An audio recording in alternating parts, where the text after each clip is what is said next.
Hello, everybody. Welcome officially here to the Super Level Studios. Since it's straight up television, I'm just keeping it short, sweet, and simple. But welcome to the final stop that has been the escapades of WrestleMania week and weekend as we've reached the ultimate night, the most unpredictable night of the year. This is Monday Night Raw, the Raw After Mania. And I hope everyone's doing well. Of course, I am the Superman, the Super Brand, the voice of SS for Grateful for all things special wrestling. Damn it. My name is Noah Foster. And with me tonight, none other than Jeff Muther F'N Meacham. We're going to figure out a better person to do this with. So thank you all so much for tuning in. We're live or on demand. Please like, subscribe, comment, and tell a friend. And you want to dictate the conversation, super chat, simple as that. As we are just a little bit under 12 minutes away. If you're going to Netflix, you might find it on your feed. You might not yet. But again, you can follow us, be a Netflix subscriber today. And I hope that you all enjoy the watch along with us. We know we're going to see our OTC acknowledge him, the new World Heavyweight Champion. Roman Reigns will be in the building as he's been called out by the ruler,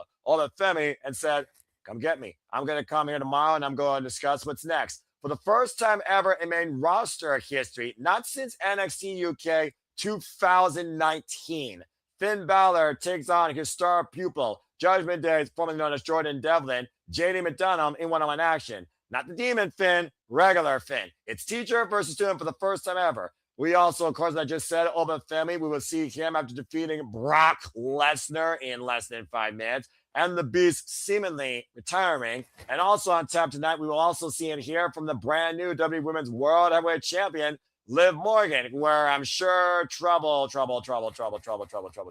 is sure to be proven. But until then, of course, we got a few minutes. We're just going to go ahead and preview our thoughts into tonight's show and these segments and also bring you into the discussion. So without further ado, Jeff, how are you? How you feel about the Raw After Mania based on so far what we know is ahead on the itinerary?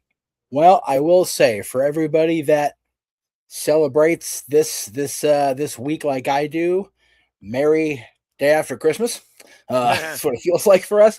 For those of you that partake on this day in particular, welcome to Monday. Oh, crap, that's right. It's 420, and they're still in Las Vegas, so there is that. No. Oh, yes. And funny enough, I'll be in Vegas this weekend, Thursday, Friday, Saturday, so there you go. All right, then. Last minute trip ski.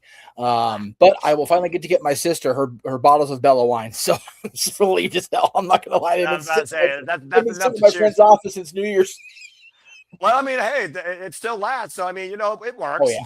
Oh yeah. Oh yeah. This kind of wine will last. We're good. We might partake on the way home, and not in the car because that's open container and that's illegal always. Fair enough. For legal purposes, that was a joke. Anyway. I'm glad you said it. That was the whole conversation during the Juggalo show. Every analyst comment from Ryan was for legal purposes. That was a joke. Fair enough. Like I said, if he's not WrestleFish, he should be Ryan out of pocket because that was the entire commentary from the weekend.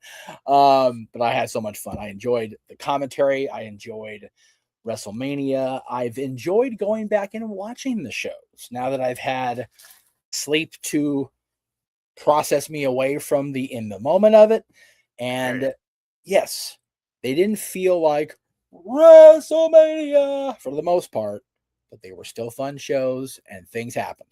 So, and yes, I want both of those people on Raw tonight, but I also want to make sure Sol Ruka gets the totality of her war with Zarya completed tomorrow and a last woman standing, as it should be with those two. Yeah. And we're only not calling NXT because I promised Noah he could sleep tomorrow. So thank you. No. I think all of us in that group chat, all of us on this team could just benefit from, if not a full day, then a solid 8, of sleep. You know what I mean? Yeah, that's the plan for Tuesday, because my Tuesday and tomorrow to work, I'm coming home and I'm dropping dead GTS as I have 7 minutes and 15 seconds on my countdown feed to the Raw After Mania.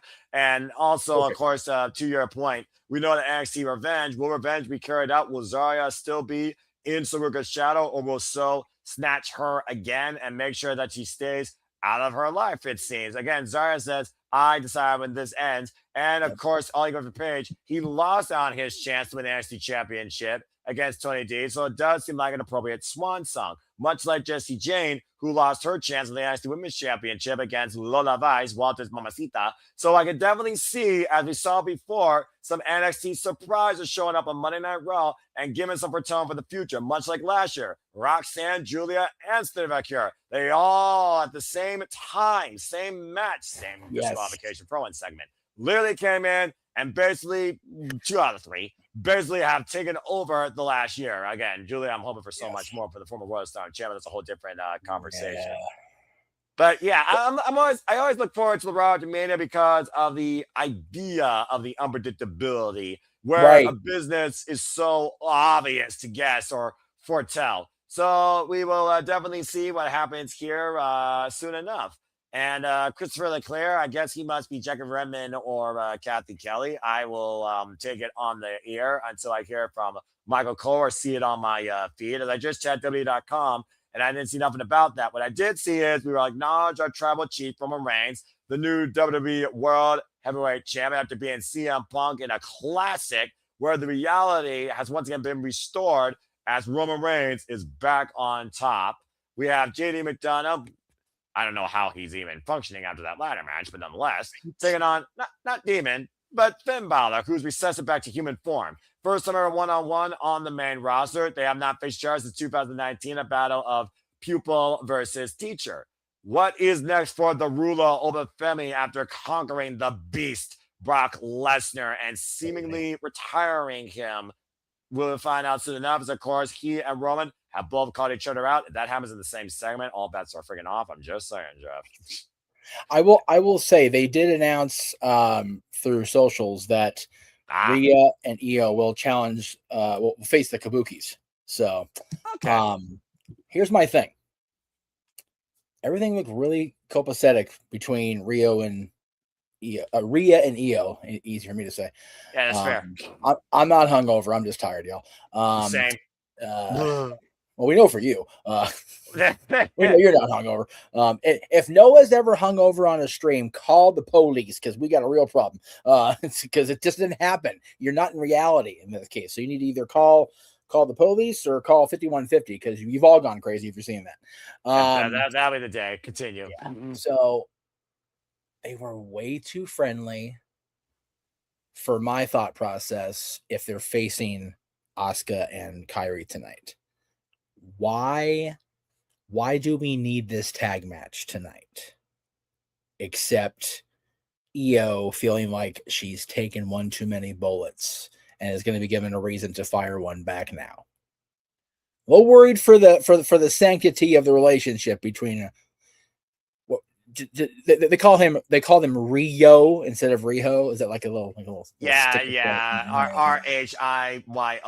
Yes, like God, like subtle as a sledgehammer. WWE, you're really good. I have a really bad feeling they're gonna turn Io and have her. I know I don't want it to be. I don't, but I have a feeling that Io is gonna be Rhea's maybe not immediate post WrestleMania program, but just saying.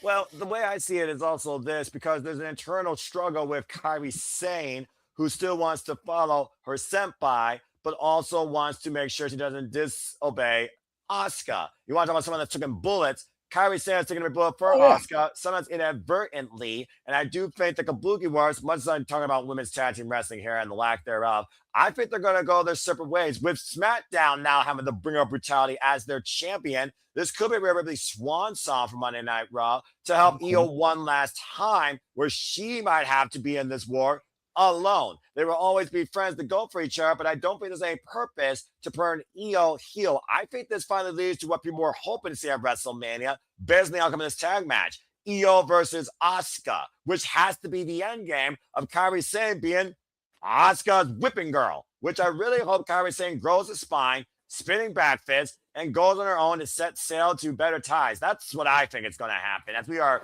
2 minutes and 7 seconds away from the Raw After Mania and the electrifying atmosphere that will take place live across the world on Netflix, local time here, 8 p.m. Eastern Standard Time. And again, there's no telling what else as far as a heel or face will show up. But as far as that goes, I think that's the agenda because I don't see Rio going their separate ways with ill will. The Kabuki Warriors, I'm just waiting for that implosion to happen. I tend to believe in the negative fallout when it comes to professional wrestling, but I like yours a lot better, so we'll go with that. I tend not to look at the negative unless it no, I know you don't. Yeah. Story or a shocking moment because at the end of the day, this is a celebration for champions, for new beginnings, and to see what's ahead for you and what backlash you might endure, what backlash you create. I mean, again, we got Liv Morgan. I'm just saying, you don't think this woman's going to cause no trouble? Who's the first person to confront this woman? I'm just saying. I don't care. With that personality she's let come out of her own past after breaking away from the Riot Squad all those years ago, after being Miss Money in the Bank, who she's evolved into, she can do whatever the hell she wants. Fair enough. I guess I love it. I mean, yeah, she earned the moment and she's living the moment. She finally got her WrestleMania moment. First chance at singles championship gold, and thanks to her friends and even sounding the post show, Stephanie was right. I could not do it alone, and I didn't. She accepts this. As you said, she owns who she is, she owns who she leads, and she owns what she wants. And now she once again is the face of Monday Night Raw. And this time her biggest threat can't bother her because she's heading to SmackDown because she's the SmackDown Women's Champion now. Exactly. And I will say this. So you mentioned her comments on the post show. Did you watch the post show after the fact? Did you get to see it? No. Okay. So not only did she make that claim, but she also got somehow convinced Corey Graves to do the choreography for her entrance music twice. And what? you know somewhere Leah's sitting home with the kids going, all right. So Corey Graves can twerk is what you're telling me. No, Corey Graves can be on all fours twerking. That's even scarier. That's even worse. Yes. You cannot pay me enough money to do that. Period. Noah, not pay you to do it, but I encourage you to go watch. If you ever have a moment of wrestling's too serious, like, no, man, we're not taking that shit seriously. Go watch that for a couple minutes. You realize, yeah, it's not all serious.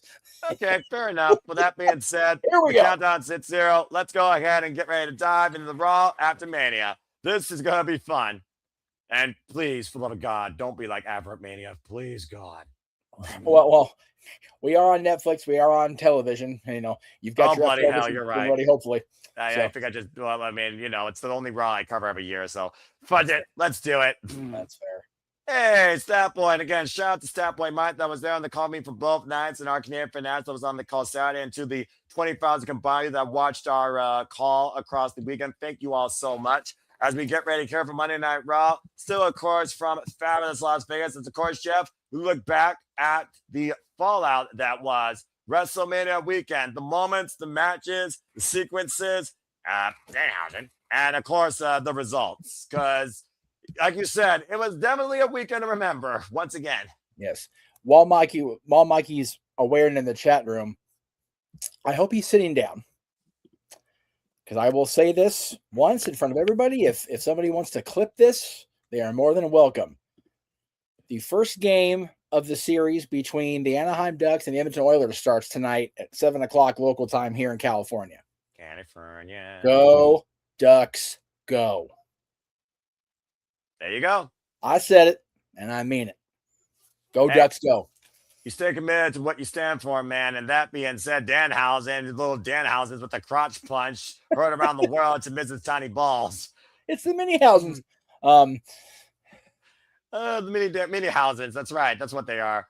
Well, oh my gosh. That should be their name if it isn't, by gosh. And man, shout out to John Cena for putting up with that segment and not falling down laughing. Right?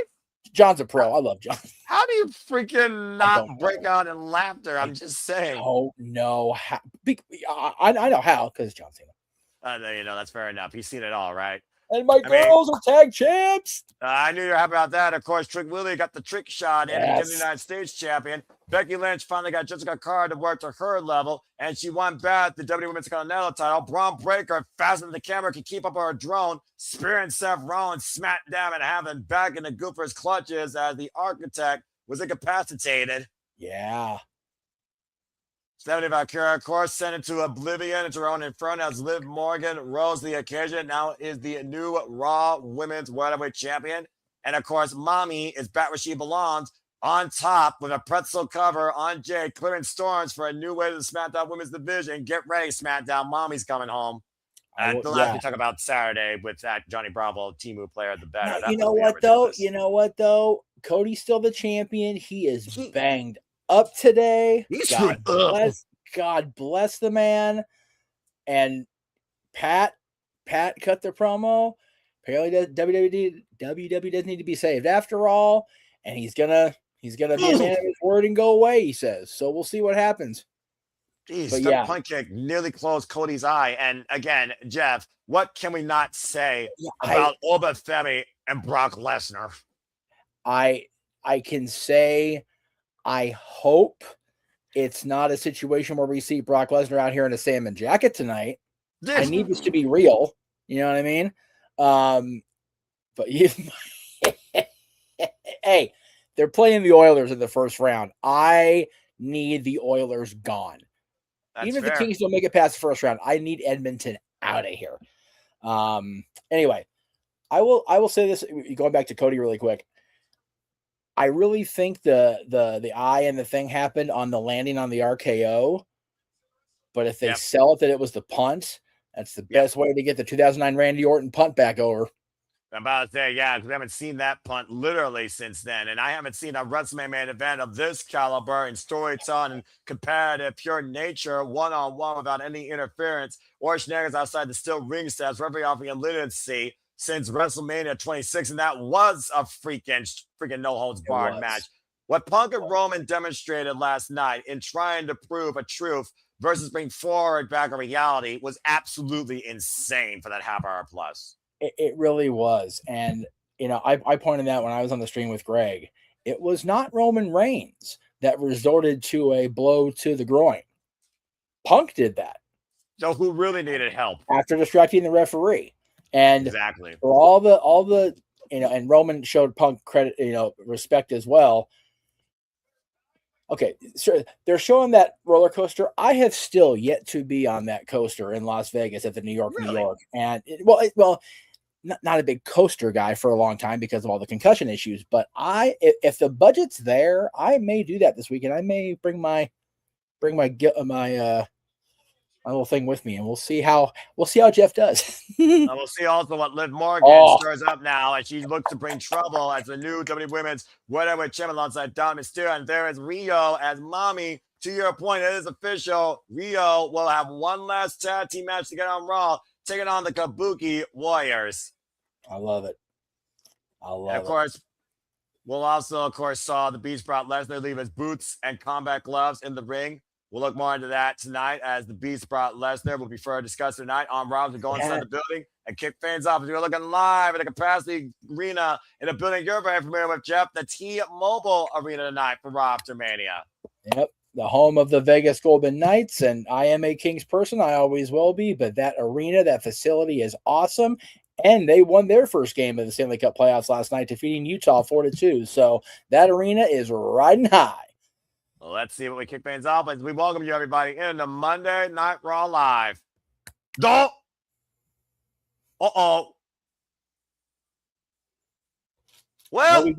we go from one victory march last night for the Vegas Golden Knights to another victory march.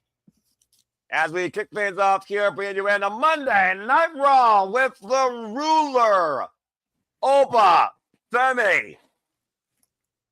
How is this man feeling on cloud nine and not? Right. It's funny, Noah. I don't know if they still do this every game, but at one point when the pregame rallies were going on outside of the T-Mobile Arena for the Vegas Golden Knights games, they would have what they call like a Thunder March, pretty much, like where they have like the like the drum line and the cheerleaders and everything, like do this big long march into the arena. The final segment of that musical piece was Goldberg's old music. Well, maybe they should play up at Family's rumors because that is much more of a victory. And look at this guy dressed to the nines.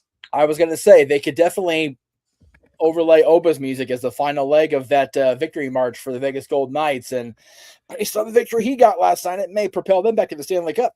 Might as well call him the biggest high roller on the Las Vegas Strip as he took his shot and he was able to conquer the beast, Brock Lesnar, dressed fine, silent and profiling, high in victory. Oba Femi, of course, who was the one to beat the one in 21-1 and has already called out the new one, our tribal chief from Reigns. It looks like Oba Femi is going to kick things off with a little bit of an opening message or maybe an opening warning, as we might be looking at literally the next big thing.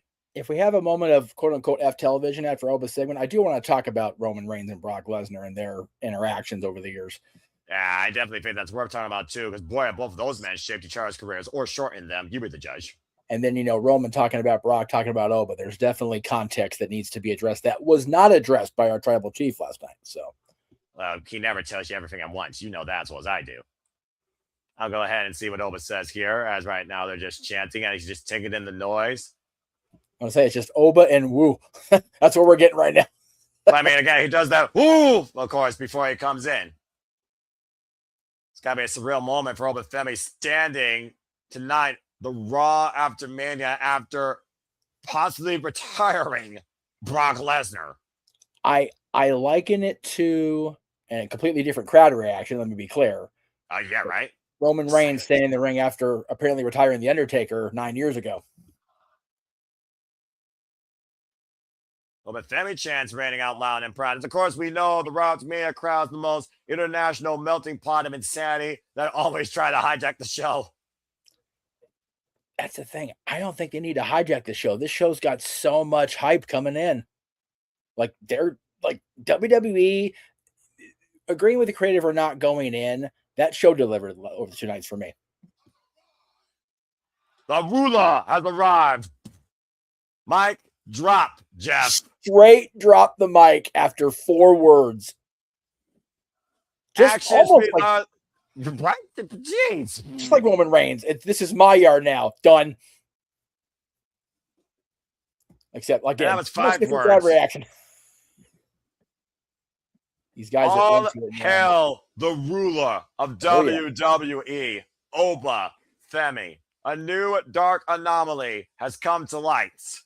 Dude, he is a made man. And as of right now, at 10 after 8 Eastern time, at the beginning of Monday Night Raw, he is untouchable.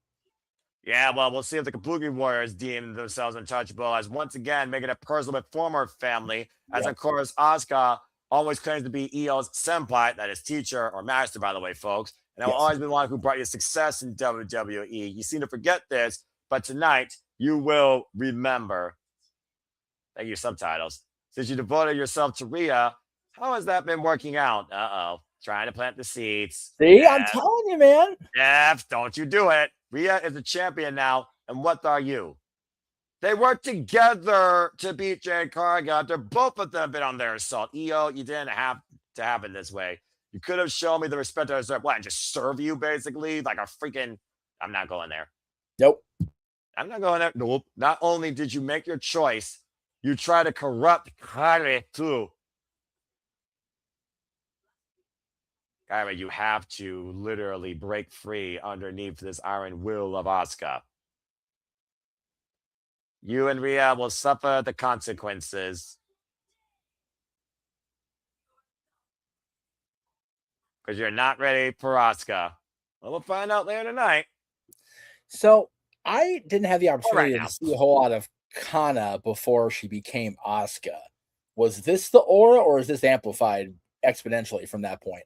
I mean, for a little while on the independent side of things, Kana was a bit of a loose cannon badass. I mean, if you could literally survive what might have been called domestic abuse against Minoru Suzuki, you got every right to be insane. So I would say a little bit of both.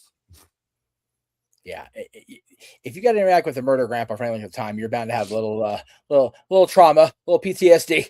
Well, I mean, again, with people that want to interact with mommy, it might be a whole different conversation, especially from Las Vegas. That being said, as we bring in the Bring Up Brutality, here comes a new SmackDown WWE Women's Champion, Rhea Ripley. Mommy's home and back on top, folks. I love it. It looks like they got that Nate Ash guy, or what is his name, is doing the introductions tonight. Io Sky, of course, was instrumental in helping Rhea Ripley beat Jade Cargill, neutralizing her baddie squad. And of course, these two have been together for the last year plus, redefining each other's careers as tag team partners, rivals, and allies. Coming up next, Io Sky and Rhea Ripley taking on the Kabuki Warriors, Asuka and Kairi Sane. When Monday Night Raw at WrestleMania returns to this commercial break. Fuck streaming services. Fuck streaming service. We need like the middle finger over like a giant like Wi-Fi or something now. And anyway, just like yeah. That being said, shout out to Daniel, by the way. And again, we all love Denise Salcedo. Again, she is the hardest working female not named Beta Sky, in my opinion, that literally dedicates herself to this business. So again, thank you, Daniel. Appreciate that. Let me just again praise the team, and without taking anything away from Denise Salcedo or Sean Ross Sapp or anybody that inhabits this content creation wrestling space. Right. You guys outdrawing them and the in NBA playoffs this weekend. Just how far are we into the show? Befuckles me. There you go. But I'm here for it. I was so proud of you guys this weekend. All right, so Brock and Roman. Yes, go back for that. At one point in the post show, Roman, talked about, everybody was putting Oba over because he beat Brock Lesnar on the grand stage, and Roman's like, I got a few of those. You come back to me when you talk to me, whatever, right? Yeah. Here's the deal. With all acknowledgement to the tribal chief, he's never beat Brock Lesnar straight up clean. No. Ever. No. When he has beat him, first time that I can recall him actually defeating Brock one-on-one. Now, granted, he had a pretty good swing of things going into the cash-in at WrestleMania 31. Seth Rollins pooped in his Kool-Aid. It was what it was.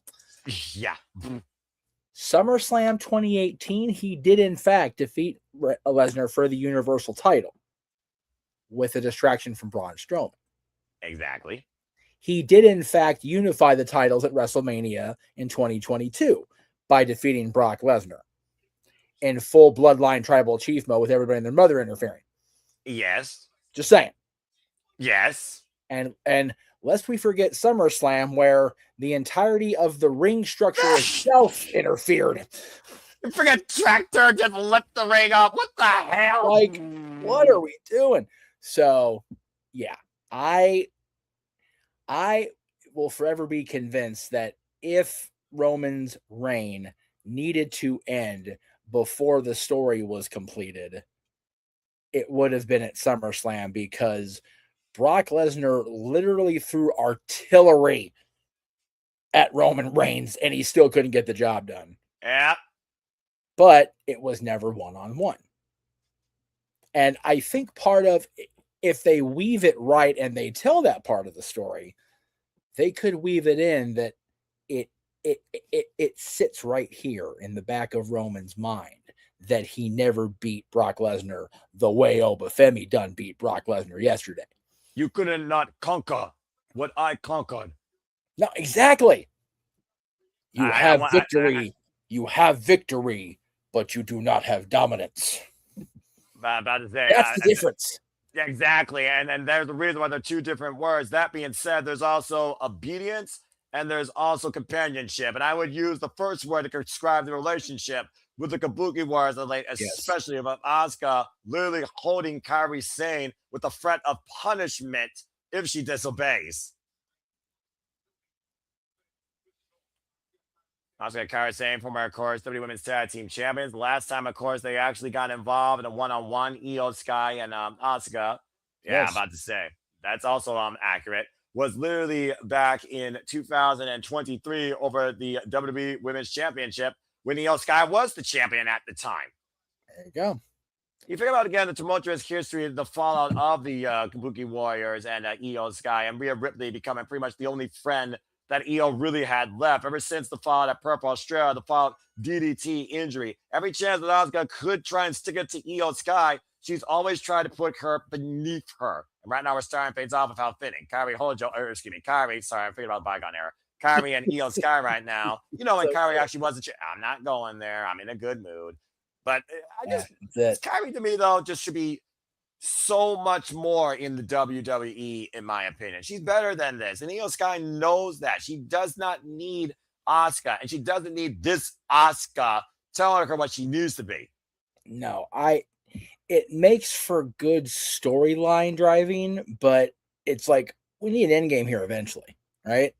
Yeah, So I mean, you gotta grow a spine at some point. You gotta stand up for yourself. I mean, look what Io Sky did. Io Sky, in my opinion, has surpassed Asuka. Freaking heck out of win at WrestleMania right now. Oh, driven down by her hair. man, oh man. And yes, you were right. It is Mark Nash at ringside. I think Alicia Taylor was either given the night off or she took the night off. I don't know. There was a lot of fan and hotel and drama bullshit this weekend. I don't know who's there and who's not, to be honest with you. But I'm not surprised if people aren't there for a reason. You know what I mean? Well, whether or not you're pointing out too late, or you just want to take some sleep, or something else happened, yeah, that's your jurisdiction, especially out there in Las Vegas. Showed up blocked by Kyrie. Of course, Io Sky, who has been there for Rhea Ripley ever since their incredible main event match last year over the WWE Women's Flyweight Championship at Evolution, and building this bond as a tag team that eventually led to them winning the Women's Tag Team Championships. Doing Asuka's taunt and then mocking Io's. Interesting approach by Kairi Sane there. Well, clearly, again, they're trying to make this mental, and at the end of the day, Asuka wants to make sure that Io Sky is never ready for her or surpasses her. Follow drop kick there by Kairi Sane as the Kabuki Warriors isolate Io Sky and take control here in the early going. And again, what does this mean for Io Sky with Mommy being the WWE Women's Champion and knowing now she has to be on SmackDown? Io Sky with a cover, a schoolgirl roll up to Io Sky is going to have to try and literally get past the shadow that Asuka, is trying to continue to loom over her. But after the night, she has to do it on her own if they don't sell face here to your point. Well, it's like I said about Roman Reigns when he regained the championship. Prior to that, between regaining the Ulufala and regaining the World Championship, Roman spent the better part of 16 months trying to find his place in this world, his place in this WWE universe. What is Roman Reigns if he's not the champion? What is Io Sky if she's friends with somebody who is now not there to be her friend, her guardian? I guess we'll have to find out for today. Well, but again, though, as you pointed out, Io, Kyrie, and Asuka, they're all still, of course, going to be here on Monday Night Raw. Rhea Ripley now leading off with Kyrie dropping her down face first in the ring and a fall running drop kick. Attack. The fish is asleep in Vegas, Mikey. Anyway, I'm about to say, very true, Jeff. And right now, Asuka, went for that lightning fast kick. High kick by Rhea, miss. And right now, lightning fury offense here by Asuka. One of the most vicious strikers in the game. Kick to the midsection. God. Face straight in the knee. Swing and a miss. Spinning back fist. Follow spinning solo. Rising knee. Combination offense by Asuka. Teeing off against the new WWE Women's Champion. Ripping in trouble. And catching her with a Kawara kick from down below. Now the Kawara with the far leg. Prancing gets a 2 counts. Let's not forget, folks, people just tend to sweep away the fact that the only reason Asuka was no longer undefeated in the WWE is because she came against the juggernaut known as the Queen. Asuka was a force, and she's still very capable of causing great damage across the board. Kyrie looking for a cheap shot here. Rhea able to outsmart Asuka there. The referee got covered a high. To your point, still undefeated in NXT. Had to relinquish the NXT championship being called up to the main roster after her 526-day winning streak and as champion. Now Kyrie Sane looking to say bomb boy. Stubing on the outside with the insane elbow. My goodness. Kyrie Sane taking a fight. Kabuki Warrior taking control. This tag match continues on Monday Night Raw after this commercial break for streaming services. But at the end, though, to your point, though, Jeff, Asuka was literally unstoppable, undefeated, unmatched. And as soon as she faced the Queen at 34, she was never the same again. She was rendered immortal, and she has no wins at WrestleMania. To your point about Rhea Ripley, though, to add context to that, Rhea Ripley's first match on the main roster was calling out Asuka for the Women's Championship at WrestleMania. And WrestleMania 37, Rhea arrived and beat her. Asuka has always been at the bitter end of Rhea Ripley's brutality. No, it's there. There's so much more nuanced story than the casual fan will remember, agree to, acknowledge, whatever. And it's just that's why, thankfully, historians exist. That's why, you know, true pure fans that only watch professional wrestling, exist because they remember this shit. So, you know, I remember half of what you just said. Like, I totally forgot that Rhea and Asuka even had a match at WrestleMania. So there you go. And of course, it wasn't their only singles match. The more recent match was literally back in 2022. Rhea Ripley beat Asuka there. Again, Asuka has not gotten better of the bringer of brutality before literally last year in December when she tried to fracture her face. Let's just call it what it is. Yeah, and then, of course, later on, shortly after that, at the beginning, hell, you were no, you weren't there. That was the Stranger Things Raw, the one thing that mattered from that show. That's when Rio was born as the new damn tag team champion. They beat the Kabuki Warriors that night. Yep. Exactly. You know, piggybacking off Mikey's asking about who sleeps in Vegas, I'm thinking earlier with the comment I made, I'm gonna make a statement that Michael can't compute.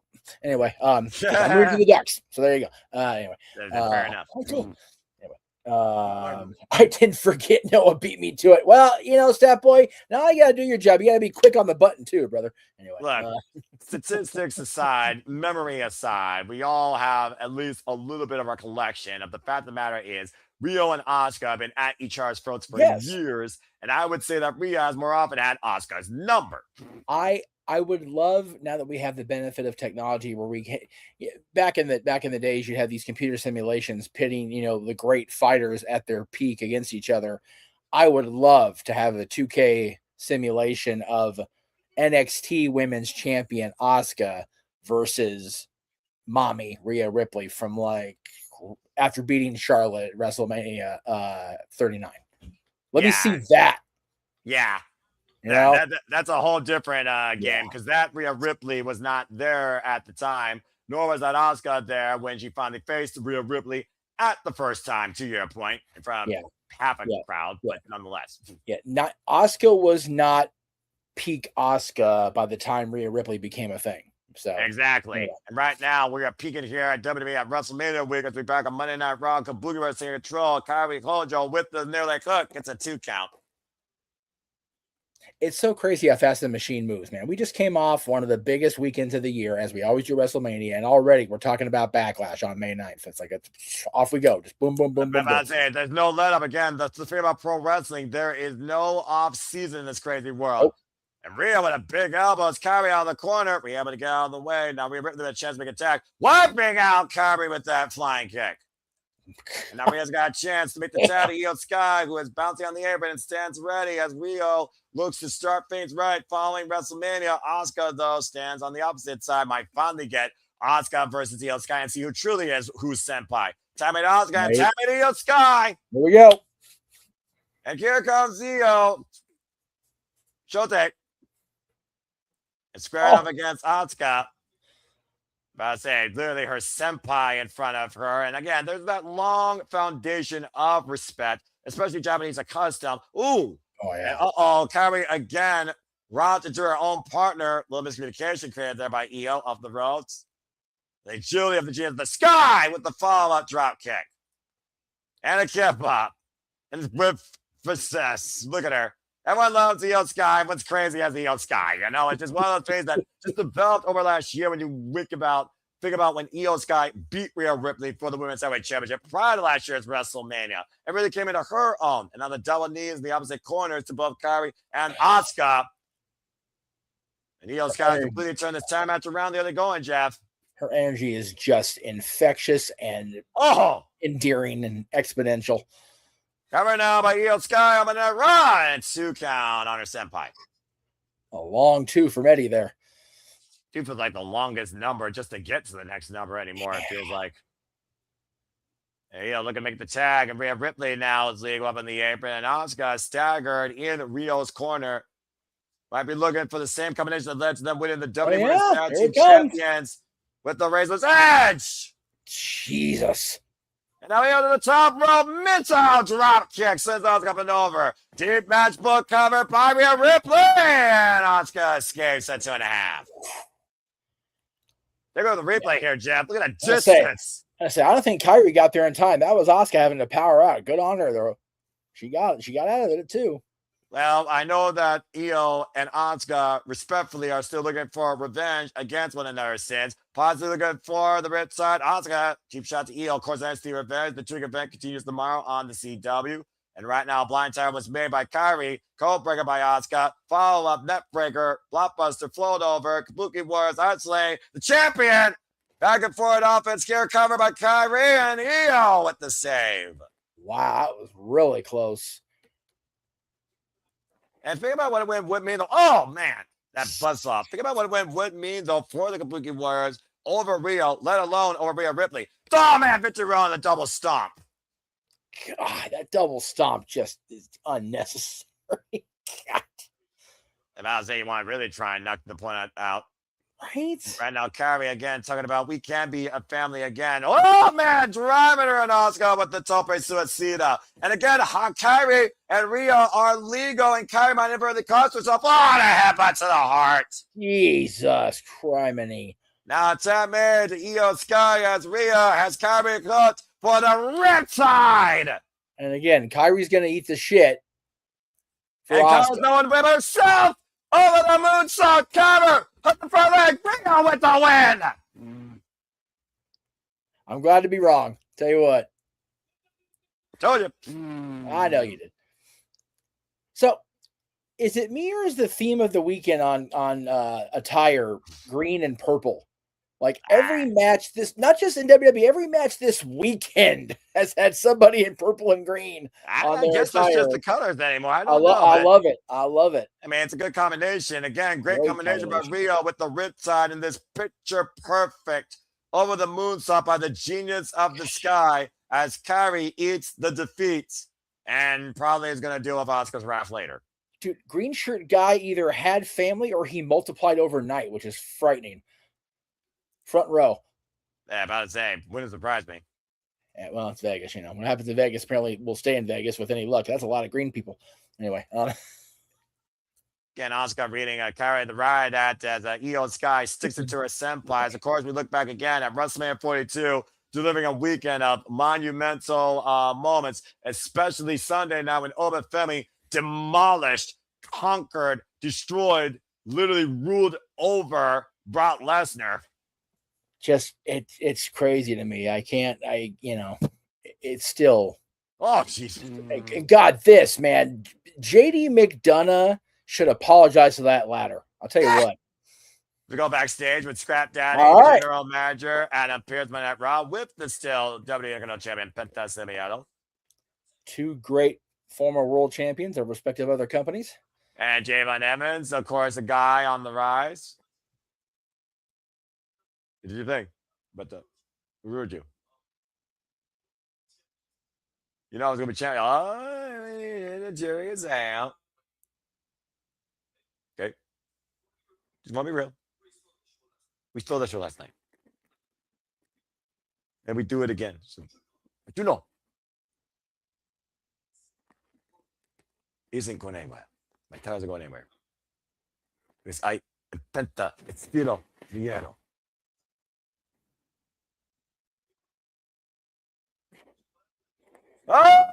Oh! A very familiar pose to Javon Evans. Eagle. Ethan Page. And I want the Intercontinental Championship. Uh-oh. The difference between me and you is I don't need a second chance. Anna, take the match. Make the match, please. Dude, Javon owes Page at least a receipt or 3. How about you all sell in the ring tonight? Looks like Prince makes his Monday Night Raw main debut against Javon Evans. I love the Raw After Mania. Yeah, seriously. And to your point, he already twisted the grin of Javon Evans once. I don't think he has no problem doing it again. Welcome to Monday Night Raw, Ethan Page. Pierce is like, sometimes my job's just too damn easy. Yeah, I mean, it just works itself out. But what This works man, itself however, out will be the aftermath of CM Punk. That won't be easy. Coming up next, we'll look and see what's next towards the Second City Saints. CM Punk finally defeated this commercial break. Fuck streaming services. dude, Roman pointed out on social media, man, for all the bullshit and the discourse and everything between the two of them over the last couple months, Punk and Roman just tore it down. And Legit. I said this in my post this morning, and there's a lot of stuff that wasn't in full context that I'll get into when I have to, when it's necessary. But I will say, I went into the post show yesterday feeling like I had fallen back out of love with this for a variety of reasons.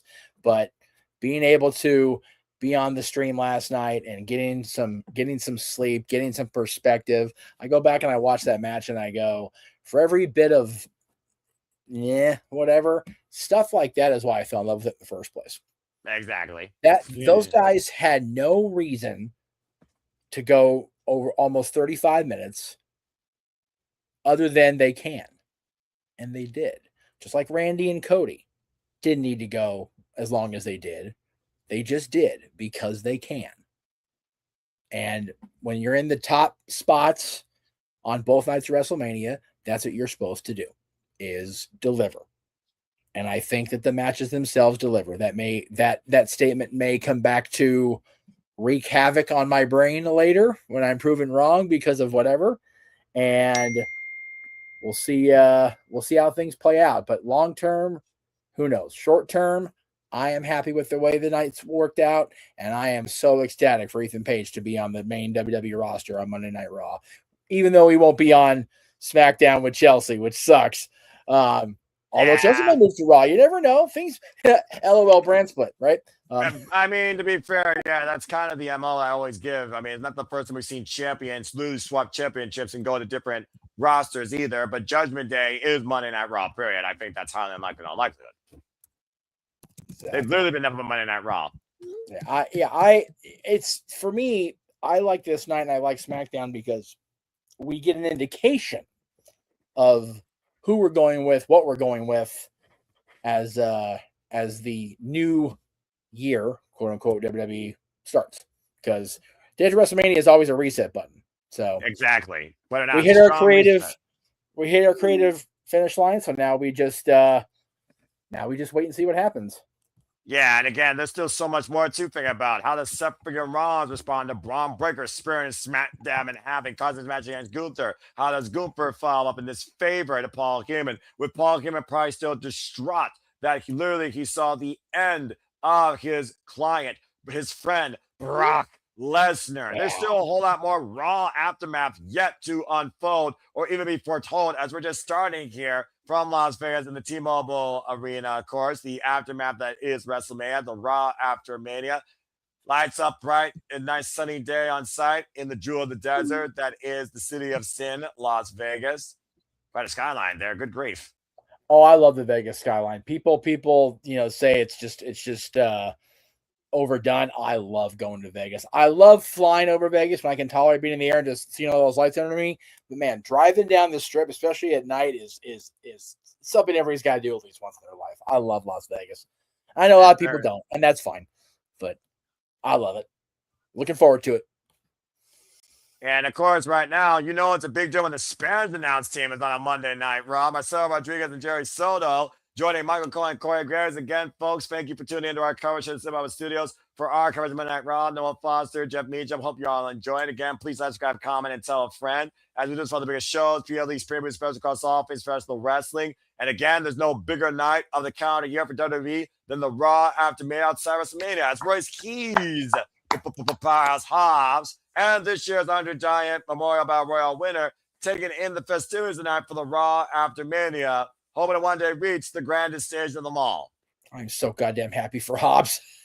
I'm so happy for him, man. Well, I tell you one man that probably isn't happy right now. A bruised, battered, broken, debelted CM Punk showing the scars of that war and making the slow walk through Gorilla to address the people. Looks like we're going to hear from the former WWE World Heavyweight Champion and maybe see what's next for CM Punk.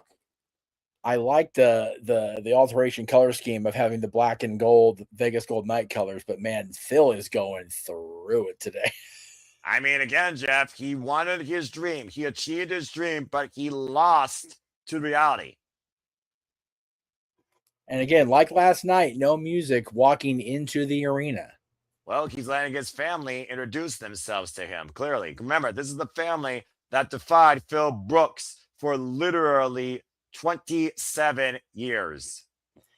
It's still wild to me. It's been 15 years since he was sitting at the top of the stage down the street from this venue at the Thomas and Mack, cutting the promo of his life. It's 15 years ago. Right? Man, wild. You might get a whole different pipe bomb. Oh, yeah. It's clobbering time! A subtle way that CM Punk introduces himself once again to the T-Mobile Arena in Las Vegas. Humble in defeat, I would say. Well, we'll see. We haven't heard from him yet. You know, we heard from Roman Reigns quite boisterously on the post show yesterday. So I'm not surprised. I'll be curious to see what the former world champion has to say. And you know what? Like you said, he has worked his whole wrestling career. When you think about it, his life, because wrestling has been his life, other than his wife and Larry. That's a base. To get to the solo WrestleMania main event, and he was the champion defending against the top guy in the business. You can't really ask for much more out of a career than that. You know what I mean? So where does he stand now, though? We'll see. Well, it's always something that you're going to remember when CM Punk has a microphone. So we'll find out soon what's next for the Second City Saint here.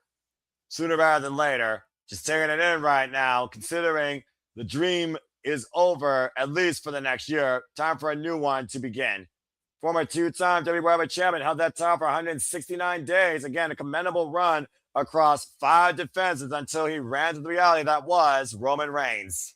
For the people that are in Las Vegas, or watch this back, for those of you that are there tonight and were at the Thomas and Mack 15 years ago, give me a gauge. Give me a gauge on the crowd. Where were they at now compared to where we were 15 years ago? I'm dying to know what the vibe is, honestly. Crowd giving him his flowers, chanting CM Punk, and he's like pressing his eyes closed because he don't want to cry yet. He wants to get this out, you know. Well, I mean, again, this is his family. Even when he wasn't here, they never ever forgot him or left him for dead. Nope. Did a lot of loss past 6 months.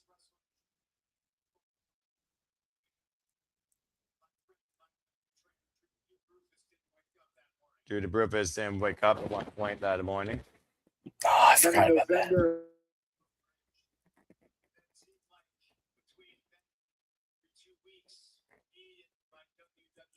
You met WWE family 2 weeks.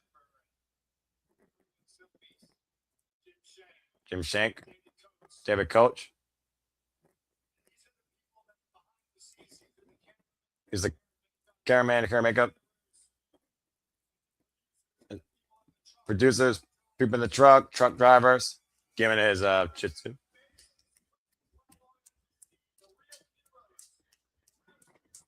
The real heroes, the real superstars behind it all.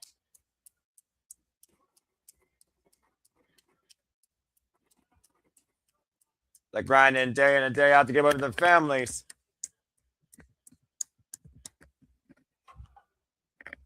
Yeah, give it up for them. That's mad respect right there, because literally unsung heroes of the business that literally allow this to continue. It's the kind of thing that Warrior was talking about for the Jimmy Miranda Award.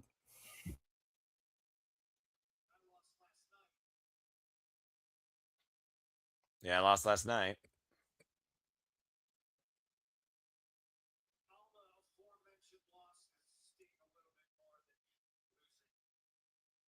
All those other losses, though, say a little bit more than losing my title.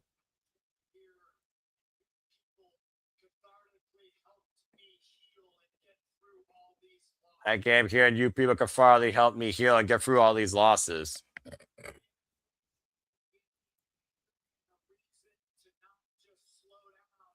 Being a heavyweight champion gave me an anchor and a reason not to slow down. And reduce myself to a pile of tears every time I wanted to.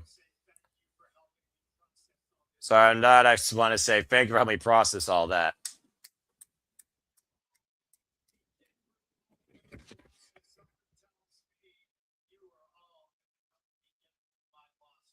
Someone tell me y'all going to help me get through the loss last night. You helped me get through all those losses before.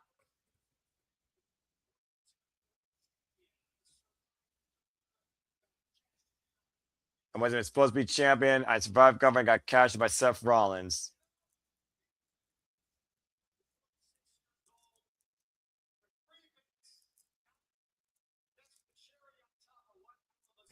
That's the Jeff, sure, tell me on Sunday. No, I mean, you're just counting the timing. Instead, I stayed ready.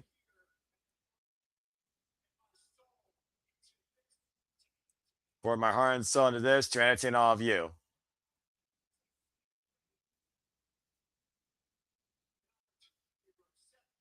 Because I stayed right up 2 in a row. Seth gets hurt. I get a rematch. I get Jay. Next thing you know, I'm heavyweight champion.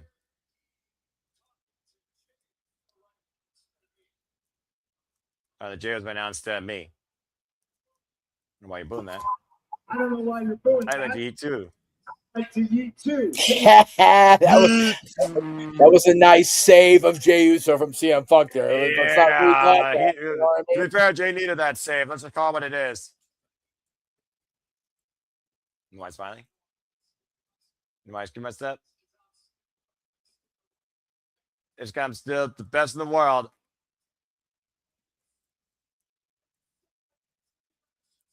Getting big as I said, dreams since I was a little kid. On the tallest stairs, the brightest lights. And I proved it. And he did for hell sure last night. He did. He did. Last night wasn't my night. I'm not going to go home and sulk about it. I'm not going to go on vacation. I'm going to stay here. Because you never know when a chimney is going to fall right into your lap. What?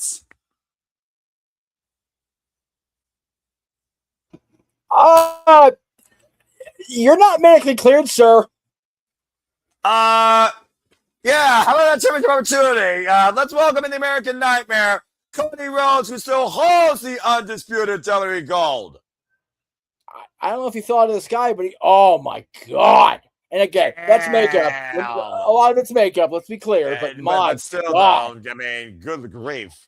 He's definitely going through it, just walking down to the ring right now. Well, I mean, he literally got his bell rung by his freaking mentor, Randy Orton. But regardless, to your point, Jeff, unlike CM Punk, Cody Rhodes is still the holder of his championship. He may be holding the championship. I don't know if he's a whole Cody Rhodes compared to when Saturday started. He is. He's had a rough weekend. That's putting it politely. Right? That's putting it politely. You think about both these men in an embrace on Friday night, dressed to the gills, looking at how far each other came to literally achieve the dream. And now you see both men smiling. One man still dressed to the gills as champion. Looks anything but a champion. A CM Punk checks on him. Cody went to grab the mic and he started the ring, and Punk looked right here, looked at him. He's like, oh, "Damn!" It's like, hey, you look fucked up. You look more fucked up than me. Whoa! There it is. I gotta get the wall in. Come on now. We have the best say. Oh no! The traditions. This is interesting. Well, Jeff, how many years in a row prior to a Rumble have Cody and Punk teased a one-on-one? I know. Cody's not be stupid though and get to bravado guy here. I was leaving. Just you? Nope. Don't leave. It's been it, bro. This is your time, CM Punk. Champ respects the man's territory. Maybe it's soon. May require an exception, but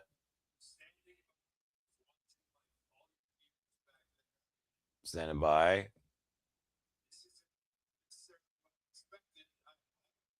This is what I expected. We have to freak out. Bob's gonna crash out.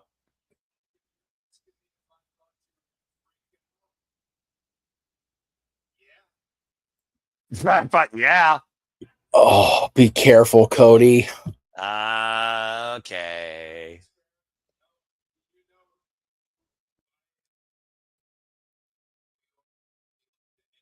No, I'd like to handle fame. I mean, it's true.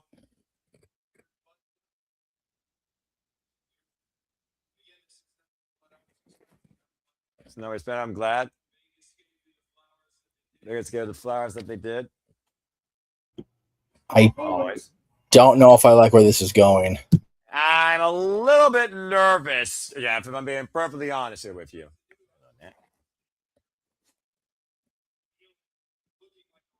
Stand feeling looking like a loser. Wait.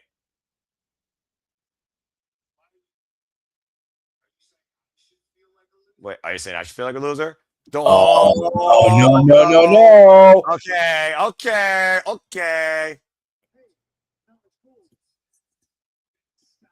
Stop it, we're friends. Oh, so okay, good.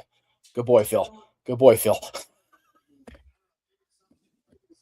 There's somebody look at the loser. Got attached to a marshmallow and a stick. God damn it. What the hell? What a random ass tattoo. Saturday night, you beat a first ballot famer. You beat a You're a legend. legend. Yeah. Max.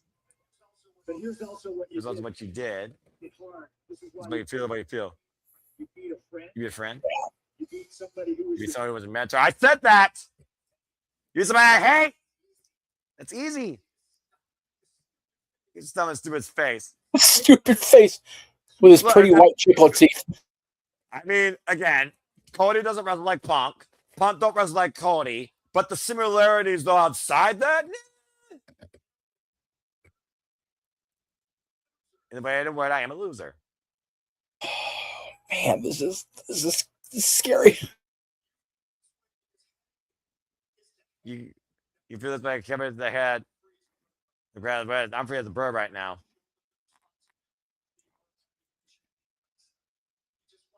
I show them responsibility last night, but just wasn't my night. Okay, keep being champion. Keep winning. For me, I just gotta stay ready.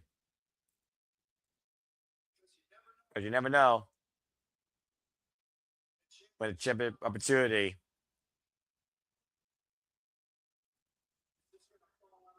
It's just gonna fall out of the sky. Oh, okay. What? Yeah, keep walking. Please just walk. Do it, Jeff. We're not done yet. Damn it. Just say when. Just say when. Oh, boy. no. Now that would be something. Cody Rhodes beaten up, battered, bruised. Maybe have a fractured orbital almost, but still the undisputed WWE champion, while CM Punk is a free spirit in defeat. Cody Rhodes should get down on that mat and kiss whatever ground he worships that was not 2012 CM Punk he just talked to. Accurate. And I think that goes back to the growth of CM Punk, because that could have been a whole different situation. You were nervous there for quite a while. No, Cody had no fucking business coming out there just then. Zero.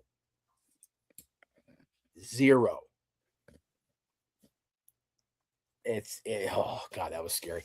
Anyway, I mean, again, it's some foreshadowing of things to come. Like I said, Cody versus Punk has yet to happen since CM Punk and Cody both returned home. Has now been teased 2 times before a Rumble, and it just got teased a 3rd time, the Raw After Mania. But we are getting this one-on-one tonight, apparently. JD McDonough and Finn Balor one-on-one, something that, you know, you talk about it when a team gets together, when a faction forms, like how awesome is the fallout and the breakup going to be? This one kind of breaks my heart. You know what I mean? Because I love Finn. I love Jordan Devlin, regardless of how stupid his character has been booked. Regardless of how bad Finn's run in WWE has been booked, let me be clear. But these two guys are just going to go out there and do their thing. And now this smiley cocky fool's going to come out and do his.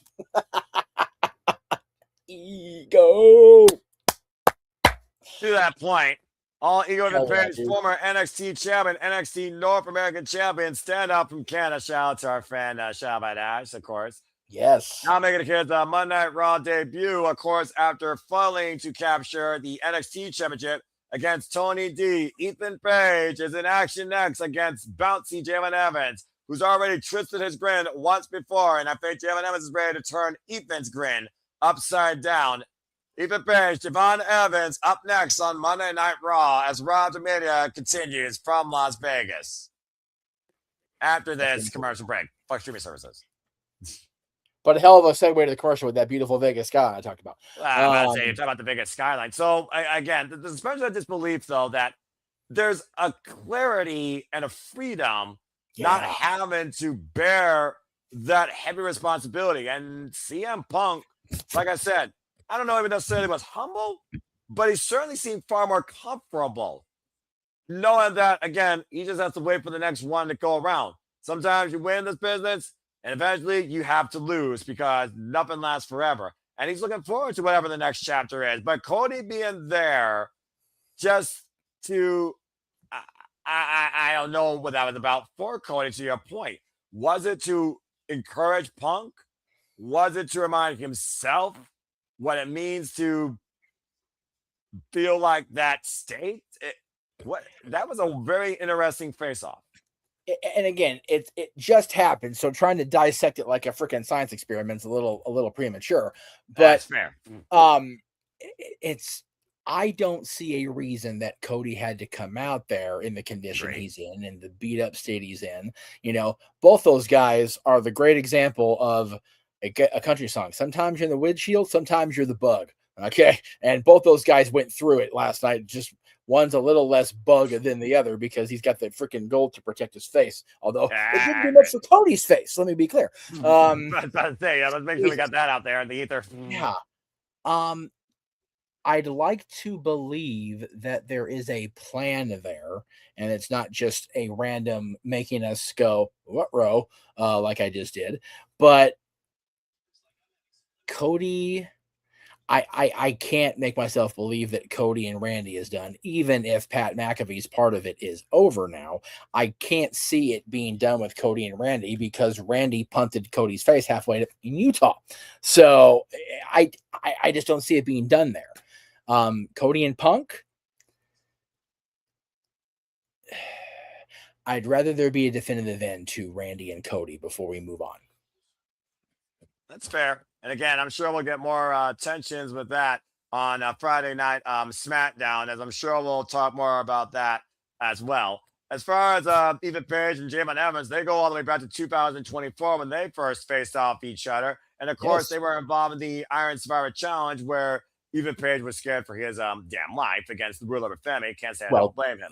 Lost that night at Deadline against Sober Family. And then the following night, Ethan Page was reminded by Jalen Evans that remember who you are. And then Ethan, for some reason, just snapped and literally says, smile for me now. Smile for me now. Smile. And Ethan Page and Javon was out for quite an indefinite period of time. He came back with a vengeance like a bat of hell. And, of course, it led to a New York City street fight where Javon Evans twisted Ethan Page's grin.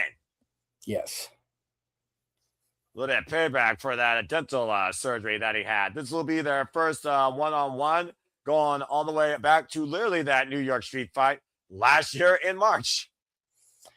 This is going to be, like I said, I love Ethan Page. I've been a fan of his since the Impact days, so I'm happy for him to get an opportunity on the WWE main roster. Javon, I think a lot of people felt like it was just maybe not a foregone conclusion, but like he was the only real choice to be their Intercontinental champion after last night. He didn't get there. So both these guys are at a crossroads in their careers.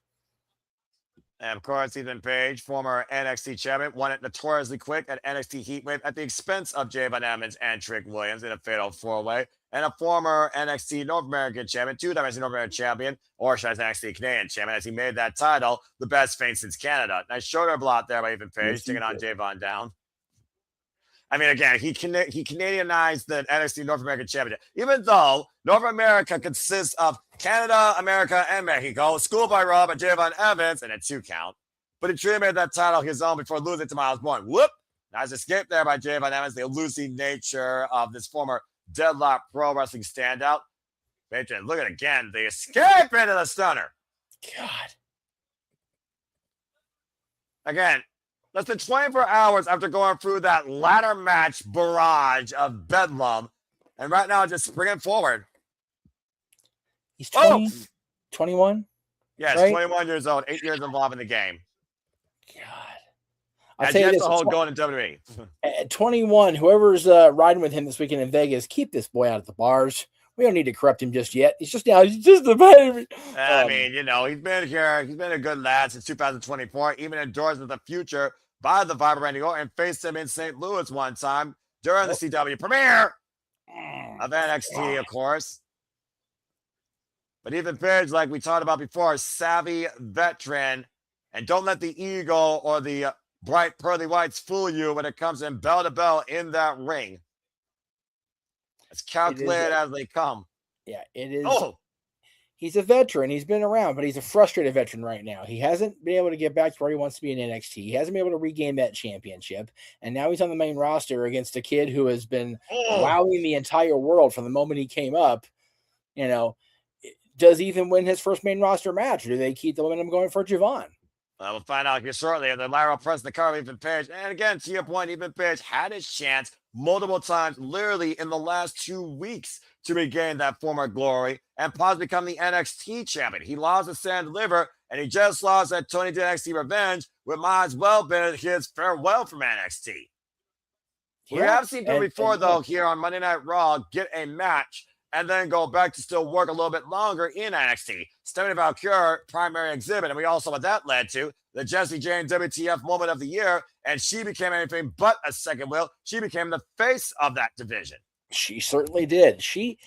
I would say Jessie Jane had her career year between being the being the NXT Women's Champion and being the Knockouts Champion for a period of time. You're right. TNA Knockouts World Champion. Drop kick. And of course, literally spearheading that division before losing her NXT Women's Championship at Stand Liver to Lola Vice. Now spraying off the road, Cinco Tijeras by Javon Evans, taking Page to the outside.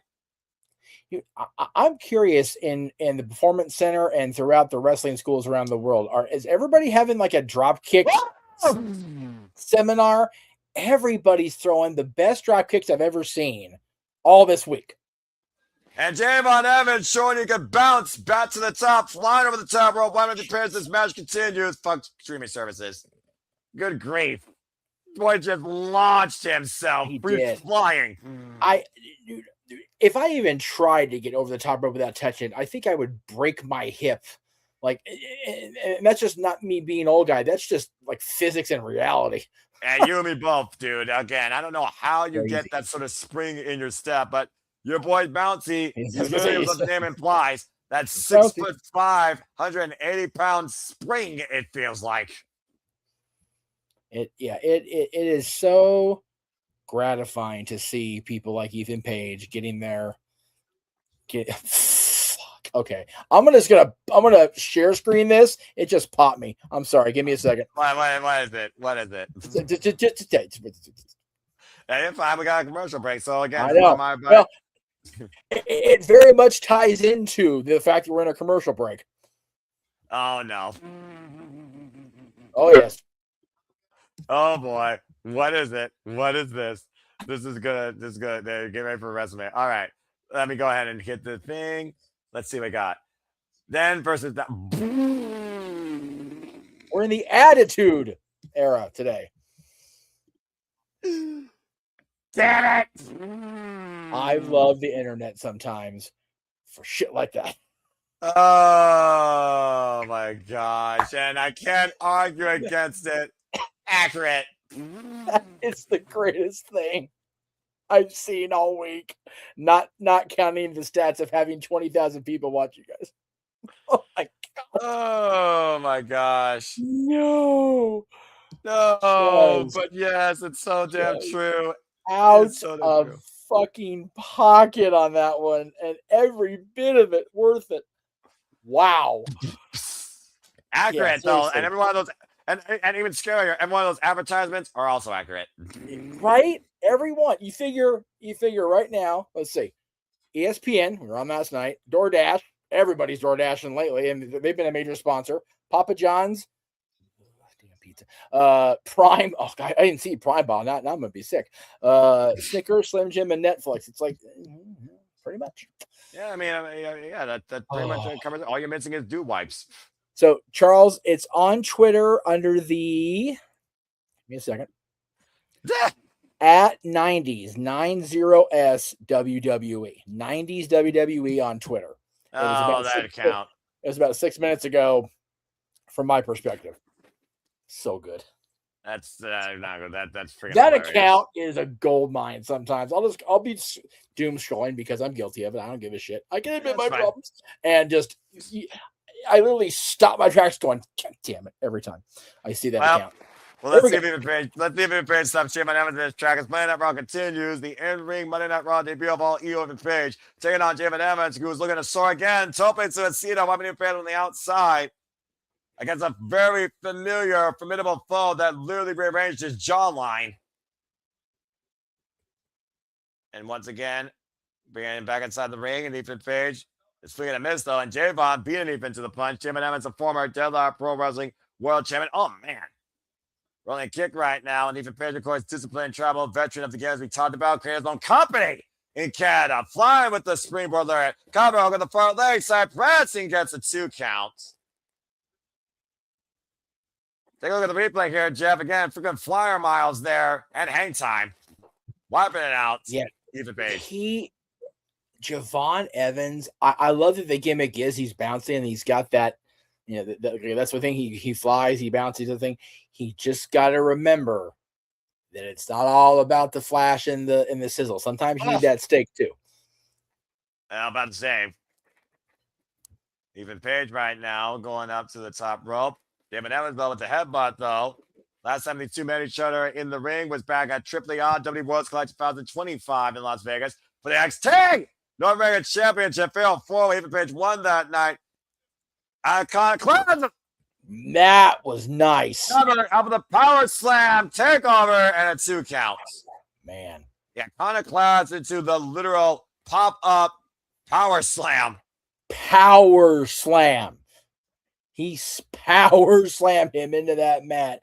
Damn near through the whatever the hell logo's in the middle of the ring. I can't see it because of the Javon. It's Slim Jim, Jeff. It's Slim Jim.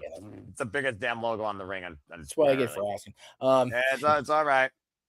Ethan Page right now mocking Javon Evans. Of course, Ethan Page, as I said, also a former AAA World Mixed Tag Team alongside Salute the American leader, Chelsea Green, ACW, of course, Clash, and NXT champion, Freelance World Champion, Impact World Tag Team alongside Chelsea Alexander in the North, PWG World Tag Team Champion, and of course, A1 Tag Team Champion, Outer Limits Champion. A promotion again that he started. Javon though with the Batmule kick. And now Javon off the apron, moves up, lands on his feet. He pushes himself up in the barricade. And Page sent face first into the ring post. And again, we got 2 announce tables here tonight, so I don't think they're going to last not for long. the whole night. Off. Okay. Super kick. Oh, no. I had to sing it. Why would it? Wait a minute. Rusev!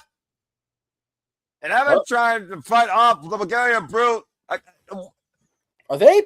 No. Oh, no. Okay. Well, let's not forget, Javon Evans hit the OG cutter, the viral moment from that match on Rusev on his only ascent on the ladder for the WWE Intercontinental Championship. In a way, Javon cost Rusev.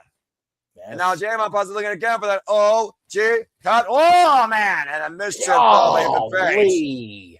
Look at that Camelot twisted grin. Got him. Shoots the half, back press, hit the far leg, and Ethan Page wins. Yes. Right on. Hell yeah. And again, this is going to, oh boy. Well, of course, this is only going to get worse with Ron Evans, considering the anger of the Bulgarian Brute Rusev. And even Page is going to help him. I guarantee you that. Page is the smartest dude in the room. Get the fuck. About to say, just leave Rusev. Just leave an angry, yelling Rusev to the ring by himself. Yeah, you won your first match on Raw, dude. Go enjoy it. I'm about to say, remember that freaking OG car from the top of the ladder cost Rusev. Oh, no tell, and now trapped in the accolade. Oh man. Oh, wait a minute. Well, speaking of the championship, here comes Penta. No fear. And Penta might want to be a little bit fearful considering Rusev, and right now just teeing up against Bulgarian Brute, gets to the hamstring. Penta right now literally trying to take down Rusev. Rusev catches the boot, turns him around, swinging a miss. Now Penta, catch him with a super kick. Just remember, though, Ethan Page is lurking. He said he wants the Intercontinental title, too. He's lurking out there on the outside. Yeah, look at the bruising, by the way. Number 2 points. Oh, Stun guard across the top rope. Monster kick. Jeez. Literally even feeding Penta to the wolves, and that wolf being Rusev. Okay, Ethan, Rusev does not play well with others. Yeah, about to say, Rusev, very dangerous. Yeah, there you go. That's a good Ethan Page. Keep about to say. Now, Rusev with the stomp in the small of the spine, and the accolade applied to Penta. He may not fear him, but he might pass out to him here in this camel clutch. God. Good grief. Rusev just reminded everybody who he is. Yeah, we all know what's on Rusev's mind, clearly. I am here for Rusev as Intercontinental Champion. And so is clearly Rusev with that sort of face. I need that. Like I said, he's never going to be the world champion. I think that ship unfortunately sailed when John beat him for the U.S. title at WrestleMania. Yeah, I think you're right. But Intercontinental Champion Rusev, I'm here for it all day, every day. Well, how do you feel about this upcoming documentary for a Real American on Netflix? I'm grateful I'm going to be around family when I watch this Thursday, because I'm probably going to watch it in the hotel room in Vegas. I'm glad I read the report that it was Hulk himself that asked that his ex-wife be in it, because I was concerned about her involvement. So, like I said, it's on Wednesday. Okay, we're gonna watch it. Wednesday only on Netflix. And again, Hulk Hogan is here at the RAW After Mania, instrumental in what WrestleMania was, and has continued to become. He was part of the very first WrestleMania, as we know. It's been almost a year since he passed, but it is still surreal that WrestleMania took place in a world that Hulk Hogan does not exist in anymore. But Terry Bollea doesn't exist in. Hulkamania will live forever. I'm about to say, and so will Trouble, apparently, with the name Liv Morgan, that we get our new WWE Women's Rabbit Championship after this commercial break by streaming services.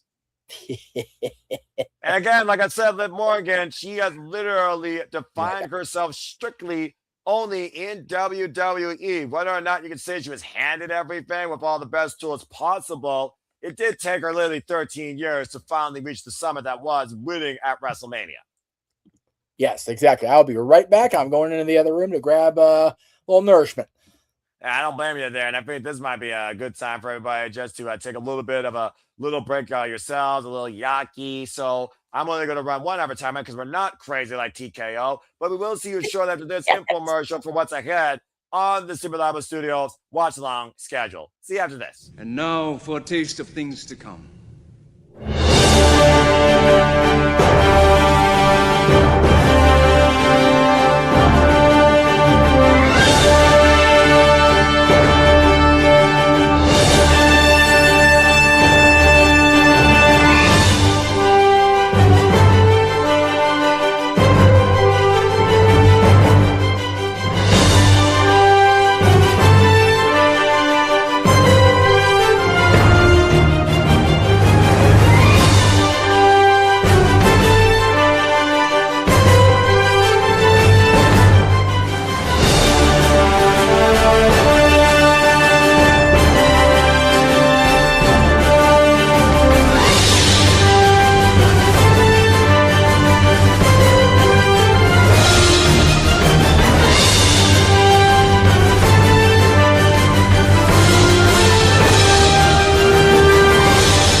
And as always, here at the Simple Album Studios, if that trailer does not encompass what we do enough, allow me to literally summarize it to remind that we encompass here at the Simple Album Studios. We celebrate, engage, pontificate, analyze, criticize, react, and watch along to all of the wrestling. And welcome back here to the Survivor Studios watch line coverage here. Damn it. For the Raw After Mania. Again, Noah Foster, Jeff Muther. Hope you're all enjoying the engagement, the interactions, the outlooks, and we look to see what is next for the calendar year. Right now, it seems in WWE focused here. Again, shout out to Charles, Nick Ferrantes, and Safet, Staff Boy Mike, who also was involved in the chat, Daniel, Christopher Lecure, Matt Helms, and of course, our man live on the scenes, enjoying the neon lights as it looks like dusk is approaching, it seems. And of course, in Minneapolis as well, we will be back here with SummerSlam, another two-night SummerSlam, Saturday, August 1st, and Sunday, August 2nd, the next big pay-per-view of the calendar year of the Big Four, and I will die on that mountain, for the WWE calendar year, coming to us from the U.S. Bank Stadium, the home of, who may be retired now, Brock Lesnar. So stay tuned again for SummerSlam coverage Saturday, August 1st and Sunday, August 2nd from Minneapolis. And speaking of Walter Cruz, about to say, love you guys. Figure out the homework, get emotional, figuring all we do together, and the team we have now to play a small part means the world to me. This is really our year. Well, again, Walter, you are a reliable friend and your research. You are also a reliable ally in why we do this. And again, it takes a team to literally work the machine, and that's how it all begins, and that's how it continues. So again, appreciate you. Have a drink for me, please, Jeff. You fucking need one right now. I mean, I need one. But I was like, he doesn't need one. You need one. Oh, and Jeff, you might want to toast to that. As there's the new women's tag team champions, Paige and Brie Bella with Nikki Bella. Yes. Cheers to my girls. And speaking of new champions, Lord, here we go. Yeah, about to say, watch this, because here comes the new WWE Women's World Heavyweight Champion, Liv Morgan, who now comes out to her new theme, of course, that you saw at WrestleMania. Trouble with full Judgment Day into the definition of Monday Night Raw's trouble. Liv Morgan, though, who lit it to your point, Jeff, we talked about it earlier, she's only been in WWE. She's only been a WWE superstar her entire wrestling career since 2015. And it took 11 years to get to this moment in point of her life. I will say, I didn't think I'd like a theme song that primarily used the word trouble again after EC3, and I'm glad to be wrong. And of course, beating the then champion, Stephanie Valkyrie, it took a team effort for Liv Morgan to send Stephanie into oblivion on Stephanie's first WrestleMania, taking in the moment and being caught with a cold breaker. And the second oblivion was the end of the run for La Primera. And new, baby. And Dirty Dom still lives on as the AAA Mega Campeon. All is well in the Judgment Day, it seems. Yeah, keyword seems. But again, for Monday Night Raw, the jury is out. Now a three-time WWE Women's World Champion as Liv Morgan takes the mic. Oh, boy. Well, let's hear what the new champ has to say.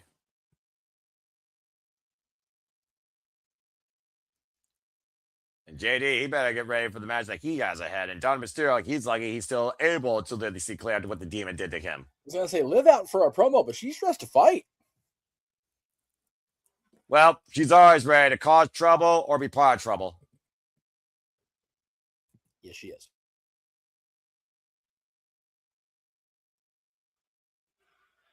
Crowd chant, you deserve it.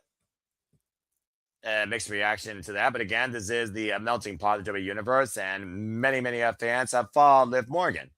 She's a heel, people. Play the game. God damn, right at him.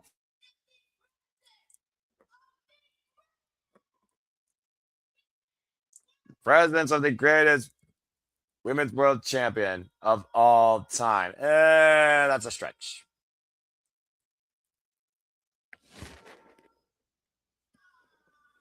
The 33rd WWE Women's World Champion, might I add, following the other greats, including not limited to Becky Lynch, Charlotte Flair, Natalya, and of course, Bayley, as well as Bianca Belair. And of course, amongst others, as we just talked about, Rhea Ripley and Io Sky.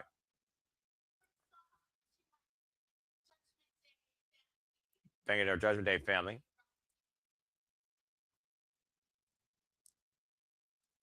The Judgment Day now made up JD, Roxanne, Raquel, and Dom. No, you wouldn't be where you are without them today. You've admitted that. And that's what Stephanie was proving a point about. And it bit her in the ass.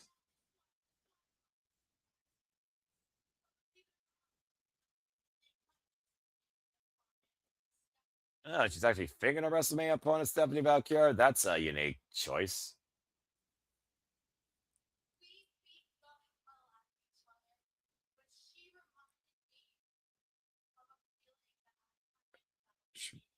She reminded me of a feeling I haven't felt in a long time. After we beat the crap out of each other.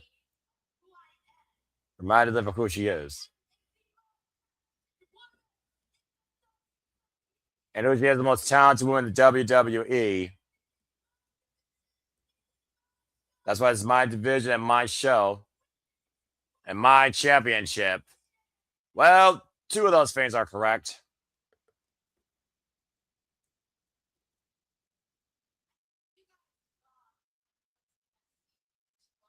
Guys, probably she was mentioning trouble before. We cut what? Oh! Hello! What the hell? The surprises keep coming. So Ruka's around on Monday Night Raw.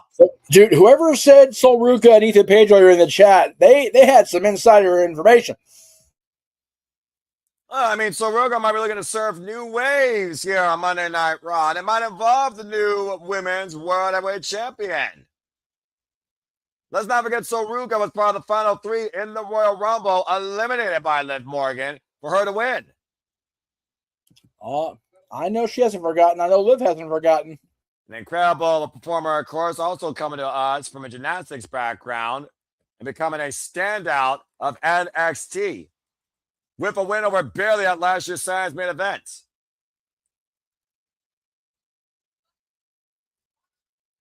So Zane, I've been watching you. Saying that she's such inspiration to her.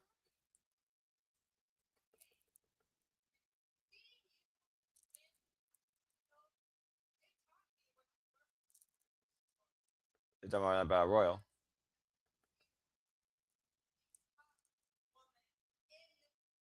That you are the top woman in this division.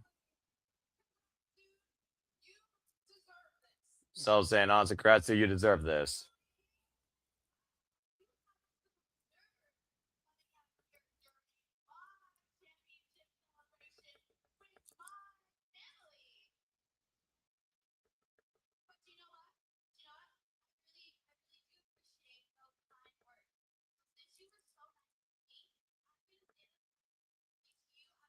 And Liv's going to try to get out of the ring, probably.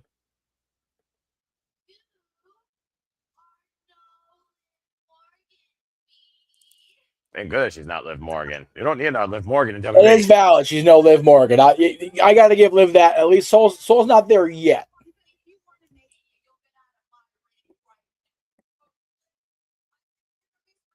I think you're misreading the whole situation. And then come out and pick a fight. But I'm sure they're not going to back down for you either. Oh.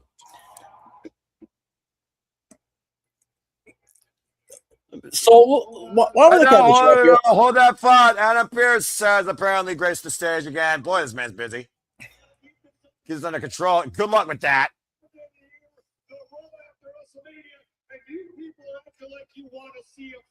Accurate. I do want to see a RAW After fight. Mania, Pierce.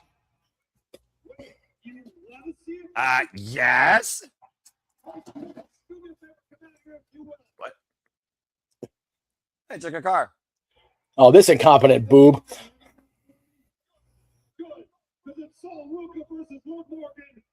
Summer is the Martin Oh, starts Jesus right Christ! What the hell? now. I mean, hell, why not? You're judging on that long. Prove your value now. So Rook and Liv Morgan next on Monday Night Raw. At this commercial break, fuck streaming services. Hey, And what did Jessica Carr do to deserve a high-profile refereeing position tonight? She should have disqualified Becky Lynch, and now Becky Lynch is Intercontinental Champion. Well, look, Shame on her for conspiracy that. theory aside, her last name's not Hebner, but she might as well join that family. She's still the most capable female official in the WWE Ref Corps. And that being said, Saruka and Liv Morgan, there are a lot of similarities you can probably draw with the two. Of course, both literally defined in WWE. Both previously are champions right now. Once a champion, once a previous champion. And now Saruka is looking to ride the miracle momentum that she had in NXT to start finding a new surfing territory. And it might start here on Monday Night Raw. Either way, we got Saruka versus Liv Morgan. Next. I'm here for the match. I love it. Just Jessica Carr's being appointed official after her questionable officiating yesterday. Questionable officiating, my left foot. She did her best to shoot. She's the only ref that knows how to take a freaking bump and not break like a piece of paper.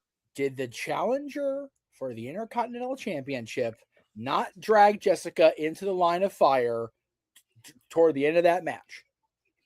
Yes, she did. And she could have disqualified her, but she didn't, because it's almost one of those fans where it's like, oh, okay, maybe it's instinct. Again, referee's discretion. The bottom line, she wasn't bumped heavily enough to the point that, okay, I'm going to disqualify you, AJ Lee. You also bumped into me. Bottom line, miscommunication aside, Becky, the manipulative freaking player that she is, she cooked, synced, lied her way back to the WWE Women's Intercontinental Championship. And hopefully AJ Lee's okay. But it's not about those two right now. It's about Liv Morgan and Saruka, which, with all intents and purposes, is far more important, considering Saruka might be facing her last match in NXT.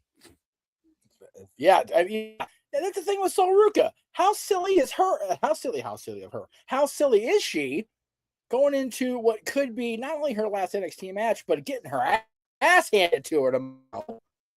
And she's going to come out here and be all, I'm just going to get in the champ's face and make an impact. Yeah. And then Liv's going to make an impact on your face. And then Zarya's going to impact on the rest of you tomorrow. But okay. Raw After Mania. Fuck it. Let's go. Yeah, I'm about to say, opportunities are fleeting. And if you're going to make a first impression, the best day to make an impression is the Raw After Mania. I don't blame Saruka in the slightest. All right. As long as you're comfortable with the fact that Saruka has potentially called her own demise, and you got to do the commentary for it. You do you, brother. Well, to be fair, she's the fearless woman that literally confronted the Judgment Day entirely. So at this point, she's a victim of her own freaking bureaucracy to stand on her own because, again, Liv Morgan has the entire Judgment Day backing her up. And this is Monday Night Raw, and this is Liv Morgan's show, and she can't do anything on her own. All she does is cause trouble. And I'm expecting a lot more here shortly. Sorry. No, you're good. By the way, you're good. A shout out to John Cena, by the way, sporting the suit. And again, congratulations to the EST, about to become a mommy. Let's look at more highlights here at WrestleMania. Yeah, right. Oh, man. Sunday was a hell of a ride. Saturday, questionable at times, but still an incredibly crazy two-night extravaganza at the apex of this crazy world. As we return back to action here, Bellrays were underway. Nice major escape by Saruka. Immediately facing Liv Morgan for the first time in singles action. Carmel escape over with the first kick, former NXT North American champion. And arguably with the best finisher in WWE, only one person has been able to survive it. Big elbow strike to the midsection, wrestling kick. Fucking beauty. Accurate. And again, though, Rhea Ripley, though, also at ringside, roll up, and then Morgan, the roll up, though, by Saruka. Imagine how that would bruise the champ's ego. And we've seen champions literally fed humble pie before, sometimes for the title. Nice cartwheel, skip out the takeaway to Harris, and a drop kick follows. Liv Morgan has been unable to get out of the gates. Again, Saruka was a number 3 in the Women's Royal Rumble, might I add, and she literally last the freaking entire thing. Moonsault, oh man. Got the knees though up. There's Liv Morgan. And again, Roxanne Perez and Raquel Rodriguez also in the Morgan's corner, as I want to point out. And again, if Zoe beats Liv Morgan, screw Backlash, she's the one contender. Oh, again, caught up on the top rope though of the attempted springboard. That's the risk though when you really have a heavy gymnastics focused background though in your wrestling acumen. And as Jeff pointed out, NXT Revenge tomorrow night, it is last woman standing, as it might be the last time you see Zarya and Saruka share an NXT ring together. Yeah, well, I'll be home tomorrow, so I'll be watching this at the No DQ review tomorrow. Definitely looking forward to it. And right now, Liv Morgan is looking forward to spoiling Saruka's first Raw impression. And right now, scouting Saruka with a drop kick up and over center of the ring. Cover. Yeah, another drop kick this week. Yeah, safe. Again, JD McDonough, of course, right now, not out here. Of course, preparing for his match against Finn Balor. Dirty Dom, the jury is out. He might just be backing up his Judgment Day brethren. Maybe figuring the ladies can take care of business on their own. So Ruka, though, still flying back here. Thank you, by the way, for this. Very nice. You're welcome. The weight slog, O'Connor will deny Liv Morgan. Gets the midsection. Like I said, Liv Morgan, who has been involved in WWE, of course, for the last 11 plus years only. So Ruka has only been involved in WWE for only 3 years, coming to us through the Next in Line program. The waist lock, heavy inspirations like Lita, of course, you can see for her attire. Front face lock takeover by Saruka and Liv Morgan, countering though. And again, folks, you will see more of this Backlash at Backlash Tampa will be coming to Simone Studios Saturday, May 9th at 6 p.m. Eastern Standard Time. Our boy Papadino, who I just broke down the predictions with. Walter, if you want to go back and get the results, he will literally be there live. I hope he has a great time that doesn't cause him his kidney. Again, Backlash Tampa, Saturday, May 9th, 6 p.m. Eastern Standard Time. Available only on the ESPN Unlimited service and never internationally. And our call here along Simone Studios. Exactly. The Morgan up the ropes. Saruka falling in kind. Arm drag escape. Cartwheel escape. X Factor by Saruka. Nice. Very nice. Saruka is definitive proof that the NIL program does work. Well, for every 10, you find one gem. So, I mean, you got a point there. That's okay. Right now, Liv Morgan on the move out of the corner. Moonsault to the floor. Goodness. Liv Morgan right now might be in her own trouble. Can Saruka wipe out this championship celebration? Stay tuned to this commercial break. Fuck streaming services. And, again, no, we're talking about, we're rolling right along here, just promoting Backlash. NXT Revenge Part 2 tomorrow night. New Japan has a show this weekend. Stardom and JCW both have shows this weekend. Yep. CMLL and CMLL and MLW on May 1st. GCW on May 1st. Noah on May 2nd. GCW May 2nd, New Japan May 3rd, Progress May 3rd. Yep. New Japan and Progress May 4th, along with a certain day in a galaxy far, far away for us Disney dorks. I'll be there. MLW, and then MLW on the 9th, along with Backlash. So, man, the business keeps on rolling, folks, and it's fun to be a part of it. Again, there is no off season for all the wrestling. And I'm curious when Spark Joshi does their next show, as Kai McKenna has called out WID prospect Erica Demaya for her Spark Joshi Atlanta Championship. I am just, again, what y'all pulled off this weekend is extraordinary. I cannot wait to see how things go down the line, man. It's going to be awesome to watch. I'm just going along with it, man. I'm just here for the ride. That's all I got to do. I'm just the guy that just looks at the monitor and calls the shows whatever they want me to call or whatever I can. All right. There you go. As long as Becky's not in the match, Jessica will be fair. LOL. Right. Yeah, exactly. Oh, Walter, you stop that. And also, he's thinking about is going to turn eventually. I mean, you got to consider this 3-woman power trip. They can't just accept one woman holding gold all the time or the gold all the time. It's not like Phil influence. No, that's fair too. And sorry, I better beat Soul now. So if Soul can be called up, I mean, again, you leave an impression Monday Night Raw. You see what it leads to out of NXT. Stephanie Valkyrie, she left an impression. Falling to NXT, she lost the NXT Women's Championship, and the rest is history. Yeah, it's fair. And the last women's standing match between Raquel Rodriguez and Rhea Ripley. Raquel should call up on Rhea Ripley out of NXT, lest we forget. Oh, no. I guarantee they haven't. So I was just going through the calendar. It looks like TNA is not running a TNA Plus special or a pay-per-view in May. So WWE and AEW will have their run of things.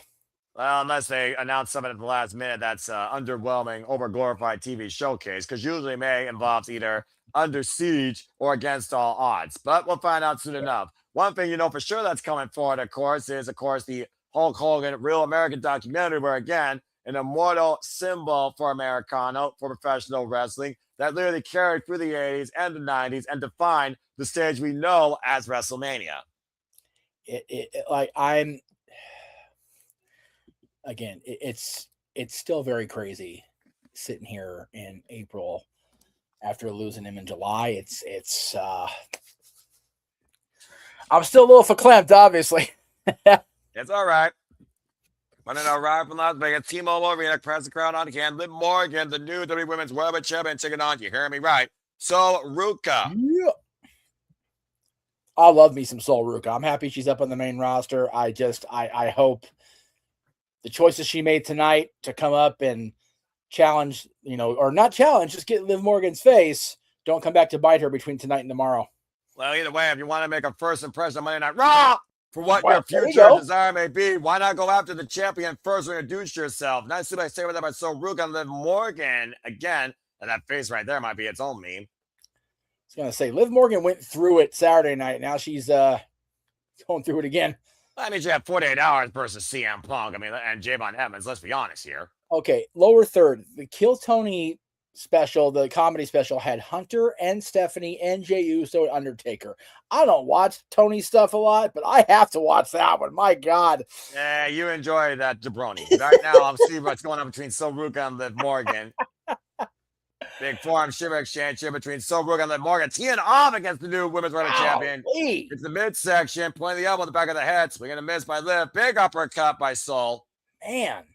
Irish whip Morgan right now on the ropes. Taken down by Sol Ruca. And again, Sol getting the better of the champion.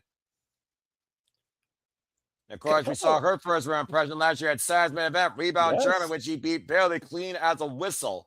And Roxanne and Raquel might have a sense of urgency here. Yeah, like what does it do for Sol if she wins everything? What does it do to Liv if she loses? Right? A missile drop kick. I mean, again, you live in the moment. Doesn't mean your moment lasts long. And Sol Ruca right now is living in this moment. Following through with that knee strike. Man. Going for the cover. Hugging the far leg. Side pressing. Card counts 2.5. Wow. She hit that knee flush, and Liv still got the... Oh, excuse me, not the knees, the drop kick. And Liv still got out of it at 2. Good on her. Beautiful kip up, by the way, by Sol Ruca following that drop kick. But again, now you see her grabbing her side for a second. Might be taking too many risks here. And again, that might just go back to that inexperience. Crowd chant, this is awesome. Sol Ruca slowly making her way once again up in the corner. Still grabbing the lower side of her right hip. And again, caught with a code breaker. Damn. Liv Morgan closing the cover. Deep hook of the far leg kick out to. Again, another code breaker this weekend, but Sol Ruca getting out of the code breaker from the Women's World Champion. That's major. And right now, Liv Morgan and Sol Ruca, like you said, both these women might be on the verge of new beginnings. But also to your point, Sol Ruca can ill afford an injury ahead of tomorrow on NXT Revenge. And Liv Morgan has so in position, but looking to center into oblivion. Sol Ruca able to escape with the handstand. Oh, catches Liv with a super kick. Man. And Liv right now in position for the Soul Snatcher. He hit it. And trying to call the cover, but Liv immediately to the outside. Prevents the pinfall. Championship instinct, Noah. Get distance. Get space. And Backstage Soul is now going to give Liv Morgan too much space. On a top Sasuke special. Oh, God, that could have been so bad, man. Ooh. Whew. Stop the landing and wipe out Roxanne and Raquel. So is on fire. She is fired up on the RAW After Mania, man. What hell of a model to follow. Channeling Will Ospreay with that move. Looking to elevate her stock here on Monday Night Raw before she begins. What a up. Oh, there it is. So sure first in the ring post. And power bomb on the floor. Again, Sol took her eyes off of Zarya, and Zarya does not take well to that. And Zarya does not want to see Sol succeed. That's what that means. That's just pure jealousy and envy. That's all that is. It is all it is. But you know what? I said it. Sol Ruca had no business coming out here and getting in the Judgment Day's face, especially with no backup. But Jessica Carr aware of the wreckage on the outside as Zarya makes her way up the entrance way here. And Jessica Carr right now, as Liv is desperately asking for the 10 count. Now, however you get the win and retain the title. That's the name of the game. You don't have to win, you just got to retain. Right now up to 6. And again, Raquel and Roxanne are also still laid out. Referees count up to 7. And count of 8. Count of 9. And so able to make it back inside as Liv looks to fall first lane. So into oblivion. Oh, man. There's the half. Sits in that cover with the legs. Liv Morgan wins. She spiked her on that oblivion. Well, let's not also forget and underwhelm the fact that Zarya sent her into the wasteland with that damn bomb on the floor. Still a very impressive debut on Monday Night Raw for Soruga, up to the point of chaos. Crazy. Another NXT standout leaves a lasting first impression. Again, to your point, Jeff. First one, there was a headstand escape. Unfortunately, Rob too much of the Soul Snatcher could have been Liv Morgan's undoing of her championship celebration before it even begins. Great awareness to go to the outside of this beautiful Sasuke special, cleared perfectly over the top rope. And then Zarya came out of nowhere, and everything just went to hell once again for Soruka. Planted! Good Lord. As So tried to fight finally going back in, all she did was set herself up that time, crown first into oblivion, and Liv Morgan wins. You know, they talk about the stats that when Javon Evans was competing for the Intercontinental title, and you know how. Shit! You might want to hold that thought, Jeff. Remember when I said Liv Morgan wants to cause trouble? I think Liv Morgan doesn't realize how much trouble she's in. Steady back, sure, it just arrived. I'm just one angry ex-champion. Well, look at Liv balling right up to her. Well, again, Stephanie and Liv, I mean, they've defined this rivalry now for the better part of 3 months. And again, Liv Morgan was reminded exactly who she is. No love lost here between the former champion and the current one. I love that. Raquel and Rox just kind of like standing off to the back there, but Liv got in her face, gave her the stone face, and then just raised the belt and said, doesn't matter. Doesn't matter, bitch. I got your belt. That doesn't matter. Backlash is still waiting for Liv Morgan when it comes to La Primera, especially when it comes to the way that she insulted her family as Monday Night Raw continues. Now, I have a feeling that those two are not done with each other. But again, great for Soruga. I think we'll be seeing her surfing here soon enough, much more on Monday Night Raw. But for now, she needs to remove herself from the Zarya problem, one way or another. 100%. So as they're showing the celebrities at ringside, because it's Vegas, baby, everybody's out to party. Let me just say this: they were talking about Javon Evans' age, and the fact that he's younger than the Royal Rumble, or whatever it was. Yeah, I remember that. Do you know what Soruka's birth date was? What? August 26th, 1999. The day SmackDown premiered proper on UPN. That's bonkers, right? Isn't that bonkers? Bonkers. It's crazy that the very first episode of what has become one of the preeminent brands in sports entertainment, professional wrestling, Soruka was born on that day. And 24 years ago, this night, the Raw After Mania saw the debut of the man who apparently has hung it up, Brock Lesnar. They're going over a highlight package right now. And I think this NCAA standout collegiate athlete, this monster, this beast, this freak of genetic nature, led in by Paul Heyman and guided by wise man, advocate, oracle, visionary, Hall of Famer, ECW Booker, of course, beat Dwayne The Rock Johnson to win his first world championship at SummerSlam. And the rest was history when it came to what was ahead for Brock Lesnar. I remember that 500-pound superplex. It's crazy to think in that lead up to the match with The Rock, people don't talk about it because they kind of erase the tape from history. Brock Lesnar squeezed the life out of Hulkamania. Yeah. And wiped the blood of Hulkamania across his chest as a badge of dishonor. And then when people think he's done because he walks away from WWE and decides he's going to try football, that doesn't work. Then he All goes of to a sudden, UFC. the Octagon. Yeah.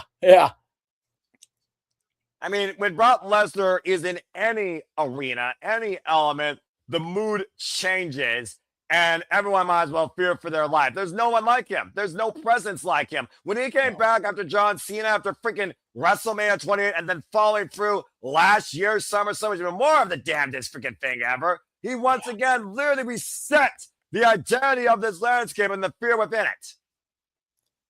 This man took the streak away from us.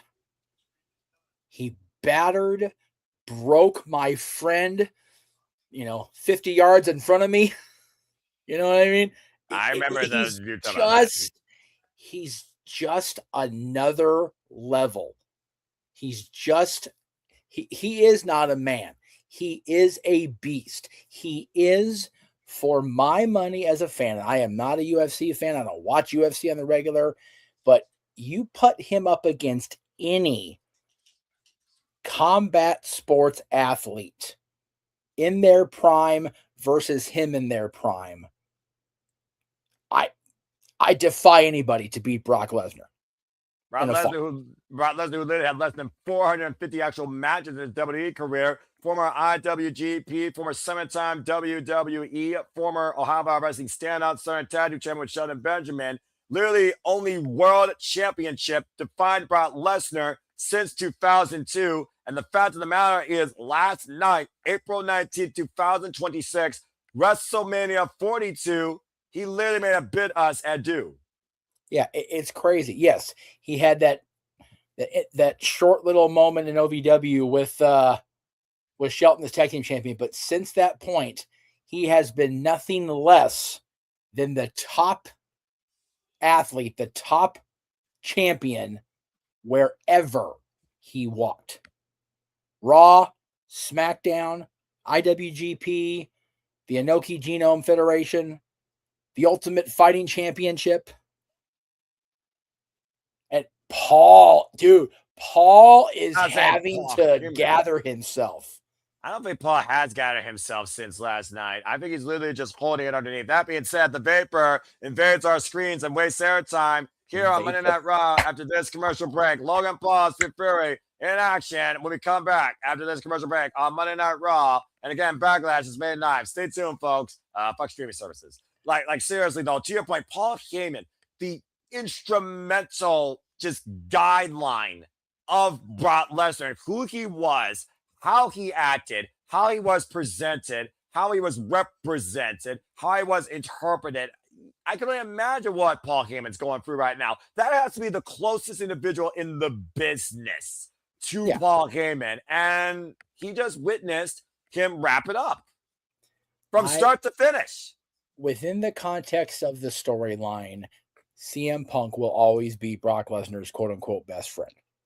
Right. And I know that friendship endures in reality. Like, I get that. Yes.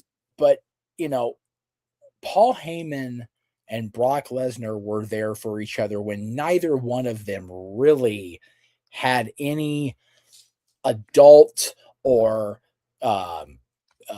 peer or whatever to turn to in, we'll call it 2007, 2008, 2009, up to the point between Paul Heyman choosing to remove himself from an extremely bad situation for himself and Brock Lesnar returning to WWE. They were apart from the industry, but they were still together. So yeah, Paul walking out of that curtain, walking out of Gorilla and briefly just having to, pull himself together. I'm not going to deny it's probably part of the show because Paul is a masterclass. Accurate. And even if it is, that's a great way to sell what's going on, because even in the moment where he is trying to push the vision of the future of the industry forward, what happened last night is still renting space in the head of a man who does not allow things to rent space in his head. He is the wise man. He is the oracle. He has advocated for so many amazing talents in this industry and beyond. But part of him is still in the middle of that stadium on that stage, wondering what happens next for his friend. Yeah, and again, Brock Lesnar, like I said, my mom was even talking about, he's been getting up there, 48 years of age, about 25 years in this sport, in this presentation, in this game. John Cena literally called this man once in a genre, not once in a generation, not No. once in a sport, not Nope. once in an era, once in a genre. The genre that we call professional wrestling goes above and beyond what No. we know from old man here, previous old man here. You figure about the roots of professional wrestling going back to the oldest promotion on the planet in Lucha Libre, CMLL, followed by yeah. it's crazy to think that, and again, this site right here speaks God, volumes. yeah. For me, Noah, you know, I've had my personal issues with the name Brock Lesnar, and I think I'm entitled. I mean, everyone, yeah. But well, let the wise man do his thing because only he can. Business continues, but let's go ahead and see what happens. Meantime, it's the case. Thank you, Brock. Let's see what he has to say, and let's see if he can keep himself composed as he's whipped the vapor. Ladies and gentlemen, my name is Paul Heyman. Classic line.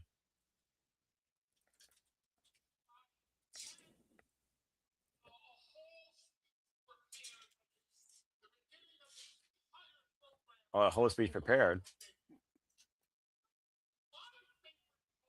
My favorite part.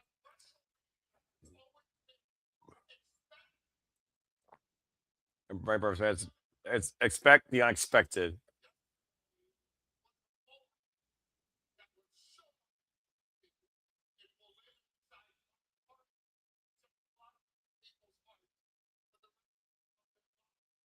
Damn. I tell you. One of the lips in the rest of their hearts and has the rest of his lives.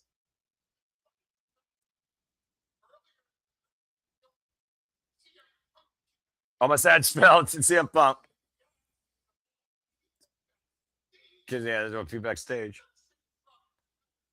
Production truck. And the people behind the scenes. And who they are.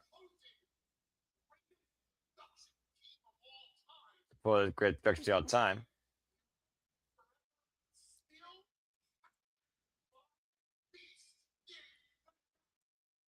Still have my business now.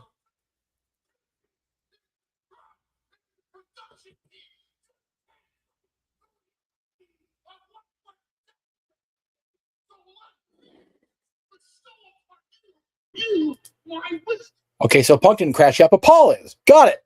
Okay, so we were going to get a crash at some point tonight.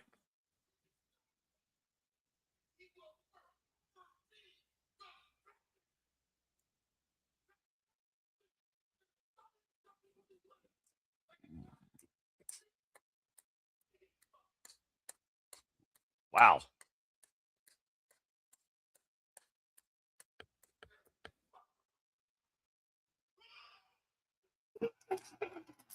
Damn. Dude, that is Paul having to get that out before he exploded. No kidding. God, golly. He purposely pulled the mic away because he had to like scream motherfucker out loud or he was going to drive himself more crazy. God damn it. He's the best of all time. He's the GOAT. Fuck all y'all that disagree. Thank you, Brock. Everything now.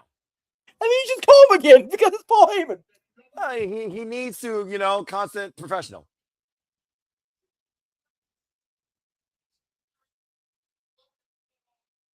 The vapor. Please don't boo him and make him crazy. Too late.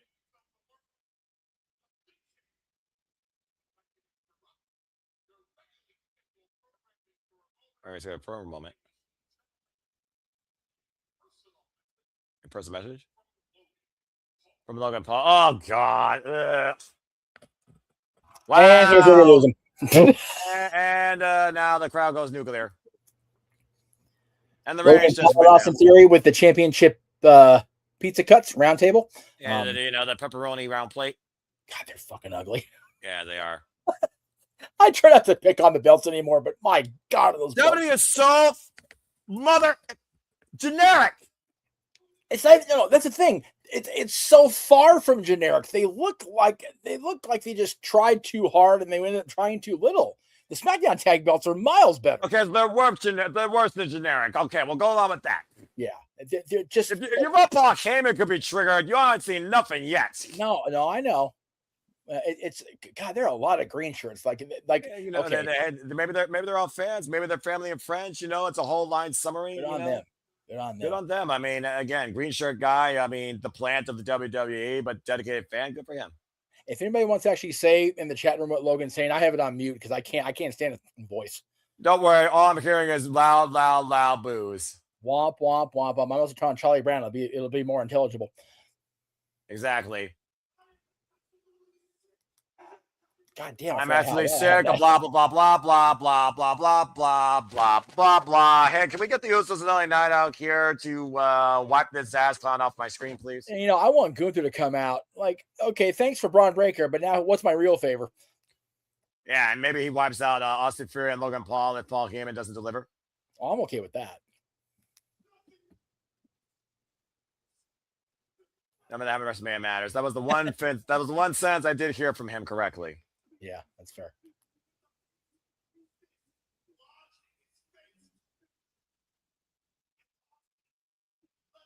Dude, Austin Theory's facial expressions just make me want to punch my own television. And that's not a cheap television I got. You know what I mean? Your television is worth far more than the pressure less than a slow cooker on the lowest setting that Austin Fury has on your screen. God, I do have another one of the same size over here that I just haven't plugged in and worked yet. So I'm at the point where I'm ready to fucking do it. But about to take a moment to realize that. Wait a minute, next in. Man, this appears to come from me by Gunther. Oh, okay. Gunther, sir. No, I did thank you. I owe you one. Okay, I was wrong. I'm going to repay. But the best of the weekend belongs to the man that cut Seth Rollins in half. There we go. Ladies and gentlemen, please welcome back to Monday Night Raw, Braun Breaker. The dog is back, the unpredictable badass. Who let the dog out? Paul Heyman. Yeah, no kidding. Run. Yeah, you just got to run faster than 23 miles per hour. Yeah. In conversations I had today, the execution of the spears came off rough. But the runs that led up to the spears, again, there you go. Yeah, I don't think that first one looked rough. I think that first one looked pretty damn painful. The second one, though, the camera trying to just keep up with him, freaking drone. Yeah, I figure right, that was more of a clothesline, but he still cut through him. I think on the second one, if he'd have connected with Seth flush, he may have legitimately killed Seth. Well, he's a genetic freak of nature. Good grief. The first one, again, the way he hit, very little room by the barricade. So that was a production decision that did not line up well. Right. However, I love the way they could thread the story of he was moving so damn fast, even the replay camera couldn't keep up with his freaking speedy ass. Bananas, man. I figured this time last year, he joined Seth freaking Rollins' vision at the end of Monday Night Raw at the expense of CM Punk and Roman Reigns. Boy, what a difference a year makes. This kid's already got the presence of Raw After Mania, and people just can't wait to hear what he has to say. I love it for him. Yeah, not being booed at all.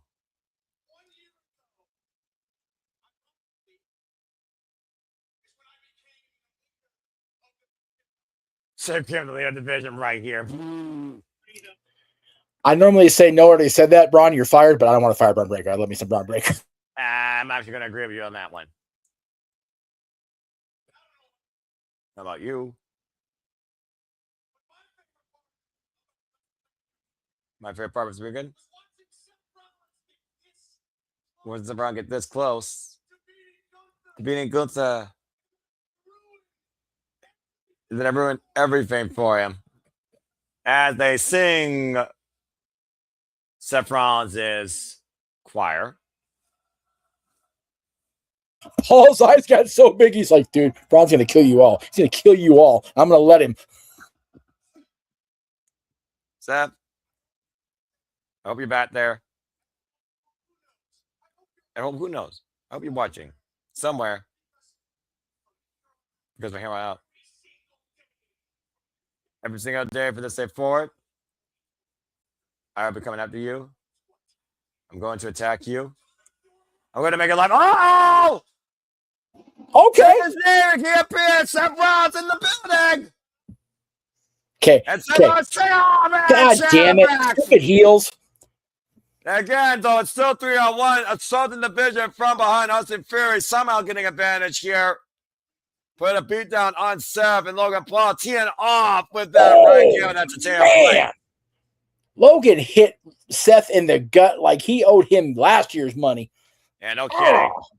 Again, Seth Seth Rollins is only in a 2-on-1 right now, and literally Logan Paul teeing off on him. Austin Theory holds him back. Dude. As if his midsection wasn't come out enough for the Spears last night. Dude, celebrity boxing or not, dude, Logan's punches are just deadly. Row? Are you kidding me?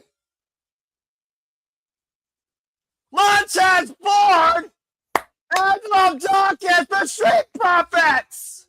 No full costumes, just out in pants and shoes, and here they are, baby. They want and they're going out to the Raw Tag Team Champions. Get them, boys, get them. Who wants the smoke? How fitting on the day. I love it. And they set the vision up and over the outside of the ring. The Street Profits are back. Well, you know, Montez got to be back on TV. Got to make that money. Got a baby on the way. Oh! Holy shit. Topic on Kilo wiping out Logan Paul's Fury. And Braun Breaker still figuring out what the hell happened to him. Whoa! Follow him and took it for his life. And now Montez Ford and Austin Fury taking the fight to the universe as well as Angelo Dawkins and Logan Paul. Things have broken down here on Monday Night Raw. Dude, I'm here for Backlash being Rollins and the Profits versus the Vapor. Oh, man, a super kick. Is Braun's left ear, right ear bleeding? Can we stop guys getting... he's definitely bleeding from somewhere. Yeah, well, right now, Braun Breaker just got rocked, and Seth Rollins right now mounting the unpredictable badass, teeing off against Braun Breaker, and literally kicking his fucking head in. She's a Bryan Danielson. It might be looking to curse out with Braun with the sidestep up the ropes. Smash! God, hit that one. He hit that one hard. Dude, this animal just saw his own blood. Not good. Yeah, he's about to go rabid. Nearly cutting Seth in half again. I don't know where he got cut, but he is not happy about it. Breaker now removing the shirt and exposing the compromised ribs, heavy kinesio tape on the right-hand side of Seth freaking Rollins. To your point, Braun Breaker is literally busted open. He's definitely got some kind of laceration or something on the side of his face or side of his head. His bloodstream's going through it right now. Oh, it's on the back of his head. No, that's where it is. That chair shot must have come high. Damn, it's so bad. Oh, no. This is going to be even worse, though, Jeff. Oh, God. He's going to end Seth Rollins before he can even get back up to his feet. And before Seth Rollins' revenge against the Vision can begin, picking out Spear! Silver Spear! Oh, my word. Oh, my God. What a spear that was. Holy shit. Damn. Seth Rollins on the back end of 4 Braun Breaker spears. And the hell that awaits Seth has only just begun. Sheesh. Highlight of the night. That. That accurate. That. I ain't gonna argue. That. Plus that word. That. Go to commercial. Fuck it. We're good. Mr. Ballin. No, they're hyping up that Finn Balor versus JD McDonough. I almost forgot this match was happening tonight. So did I. I feel bad. That's okay. We got this and we got the Tribal Chief still. We good. I believe that is all that's it. We're talking about the Judgment Day, but good God, Braun Breaker. Freaking Seth's going to be spewing up his own organs at this point. Seriously. And God, again, I know that the occasional, moment of need for a weapon is helpful to a story, but what we just saw, I'd love to know where that chair caught Breaker, because the back of his head looked like he had doused it in ketchup. It almost seems like maybe like on the way down, maybe it scraped the back of his head, because we saw shades of when he destroyed the shield, Braun Breaker fell against those ropes and then went to the outside and was being like basically, I think, advised by Paul Heyman or checked on. But either way, yeah, you got effed up. Yeah, it's such an unnecessary thing at this point. You know what I mean? Just scary. Just trying to see if anybody's talking about it on the tweeter. Yeah, but I'm sure that they are going to try and dissect it as if they're medical physicians, or wrestling covers will give us a great thing. As we got another commercial break, for streaming services. Wrestling covers like one of my favorite accounts to follow, too. Extremely wonderful account. Yes. All the great snippets and captures and outtakes. Yes. Let me just briefly. Awesome. Yeah, I meant to like have the boys when they were at the events this weekend talk to her. Shout out to Missy Hyatt. Oh, she was at WrestleCon, all the different events this weekend. One of our original guests back in the old No DQ days. So shout out to Missy Hyatt. So glad she's back in the sphere. Trick Williams, the U.S. champion here for Monday Night Raw, sitting ringside doing his thing. That's random, but I like it. I like it, and I'm happy for him too. Him and Lash were doing their thing, dancing around the. Of course they were. The panel table last night at the post show. So I'm not surprised. Anyway, this is not going to be no laughing matter as we get ready for Jenny McDonough versus Finn Balor. I am so glad Finn Balor Club, the theme is back. You and me both. I just don't let him get shuffled back into he'll be here every now and again. We'll get an occasional little mini push. Just keep this man featured. And while we're at it, in the words of Greg Cherry, thank God the Street Profits are back. Never take them off TV again. Yes, please. I'm about to say, how long have those guys been fracking MIA? It's a damn crime. And I get it. Montez Ford was obviously busy a few months ago. But, if one of the greatest women's champions in recent memory is not going to be out there doing her thing, making the money that way, Tez's going to have to make up for it. So, hell, put some gold on him. Get some TV time on him. A freaking package or something like that. Anyway, right. Finn Balor, JD McDonough, it is student versus teacher. It's a first ever matchup on the main roster. These two have not met one-on-one since 2019 at NXT UK TakeOver Blackpool. Finn Balor, JD McDonough, one-on-one next on Monday Night Raw. As we go to another commercial break. Fuck streaming services. It's just one of the things also where, again, Jordan and Devlin's been defined by JD McDonough. They were like brothers in this business. Yeah. Literally the Irish age, formerly involved, of course, NXT UK, Cruiserweight champion. They were in several former Raw Tag Team champions together. It's crazy, though, the fact that things have gone so far to the wayside, but eventually everyone wants to step out of the shadow of, let's call it what it is, pretty much their superior.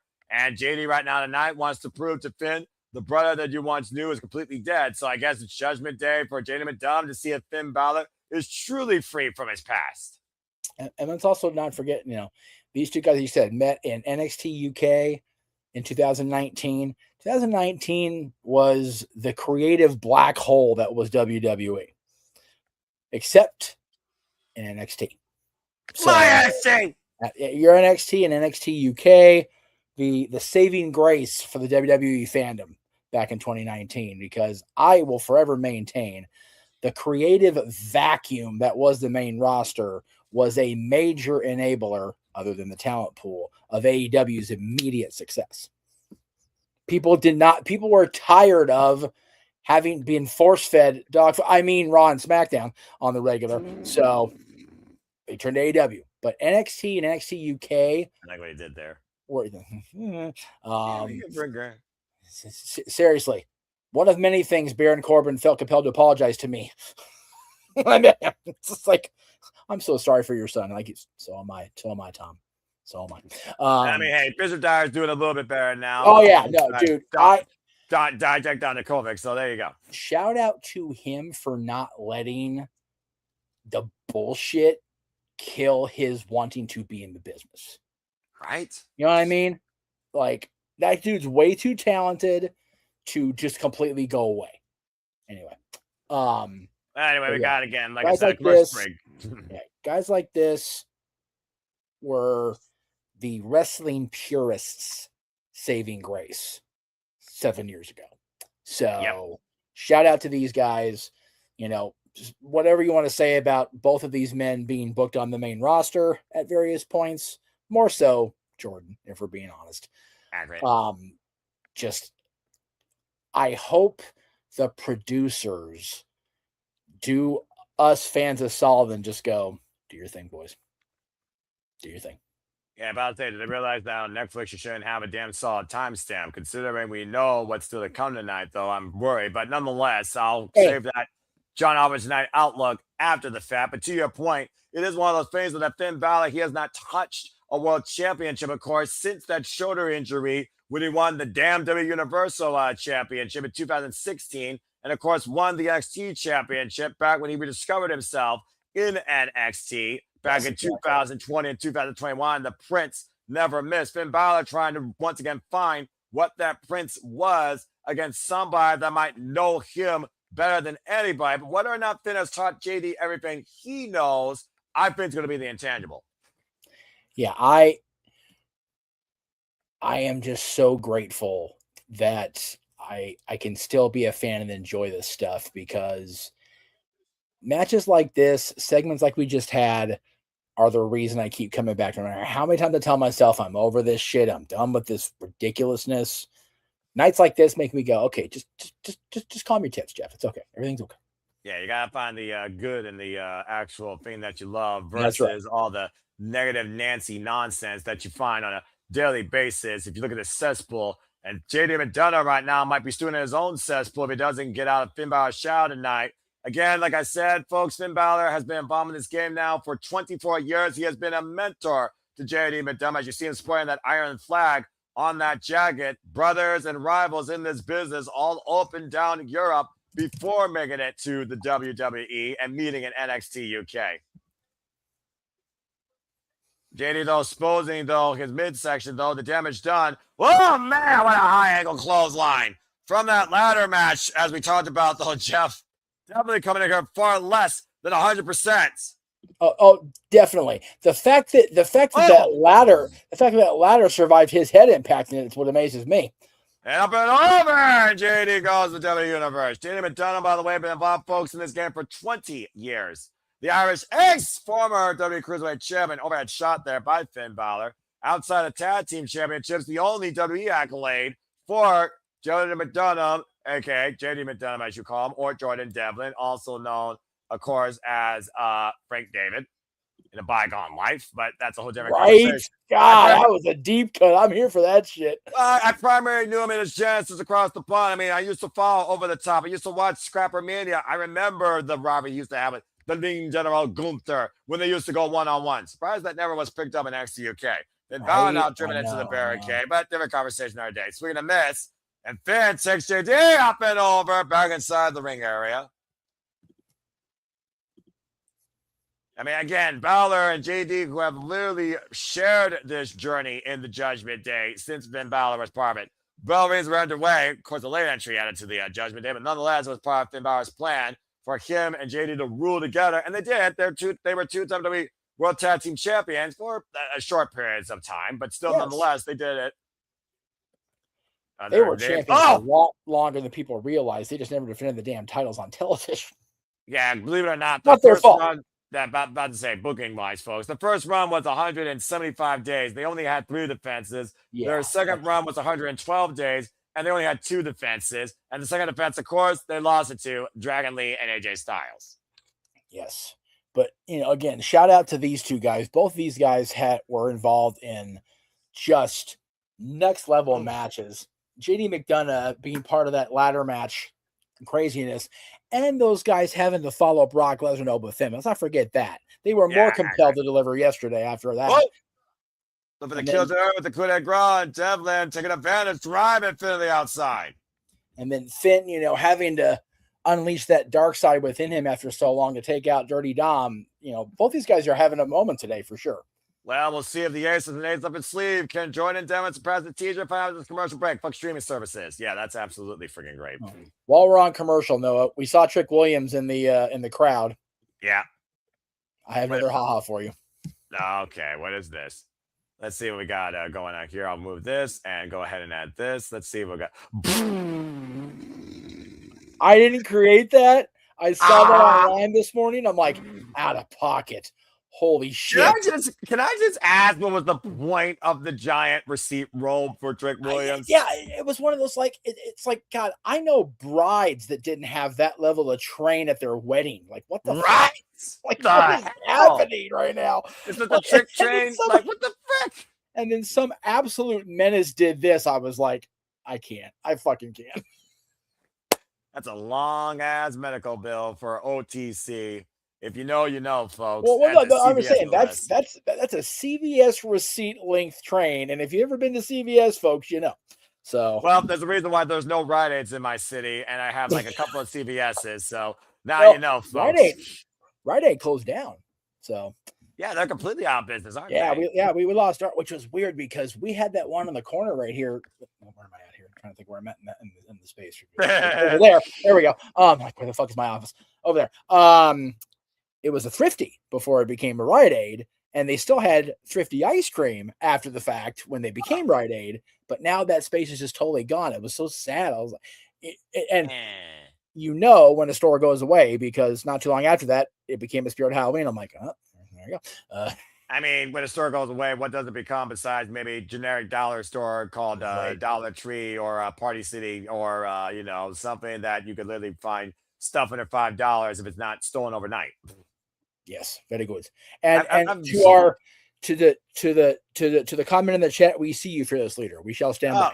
Oh, okay. Hello. I had that covered up because my notes. Will do. Okay. But yeah, that being said, again, the wrap up of WrestleMania week is literally upon us here at the RAW After Mania. I mean, so Ruka, Ethan Page, I'm not surprised. I mean, considering what they've been for this last year, it seems like they were the perfect two to kick off.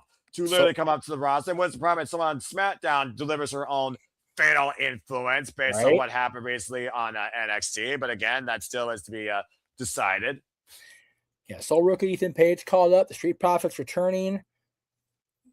Probably a good chunk of the back of the head, the blood in the back of the head of Braun Breaker now on the mat. God, dude, calm down, Braun. Paul Heyman, he went freaking rogue, crashing out. That was awesome on live television, and then getting it back together to do the promo. Like, I love Paul. Paul. I'm about to say, sounds like me sometimes when you guys drum up the walls. We can return back here with Finn Balor. I am offended by that. Not you, the other idiots. I'm offended by that truthful statement.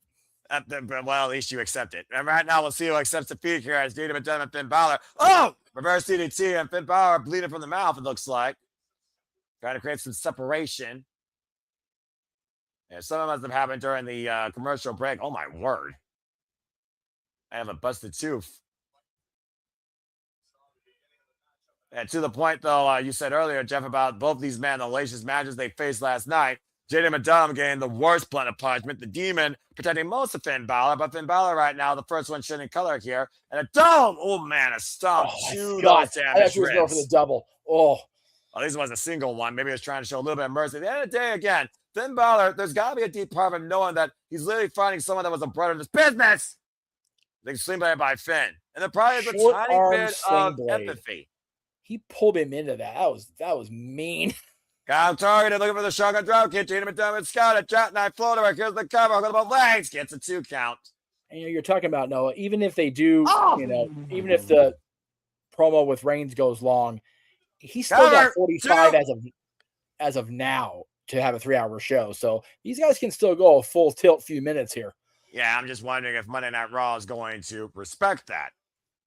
And I also wonder how many people are going to respect the Hulk Hogan Real American documentary premiering Wednesday, only on Netflix here, being promoted here in the bottom right-hand corner. I hope more people respect it than...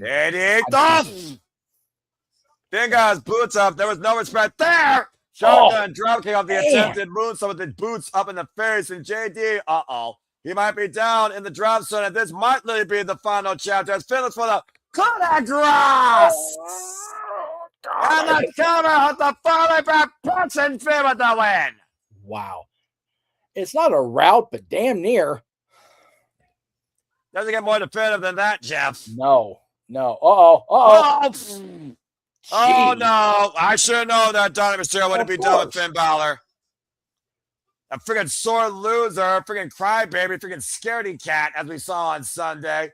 Freaking guy that got called out by Finn Balor when he executed from the Judgment Day. And about to say, he got beat. Oh, man, I want it hilarious.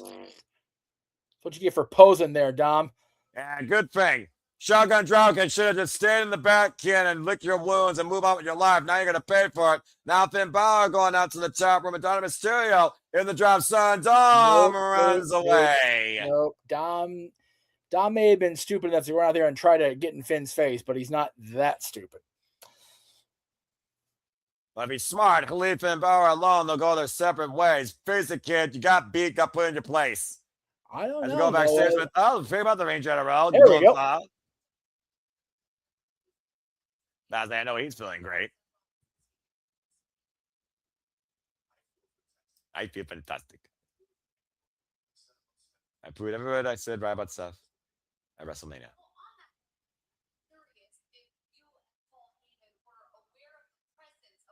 Yeah, that's true. Was it inside?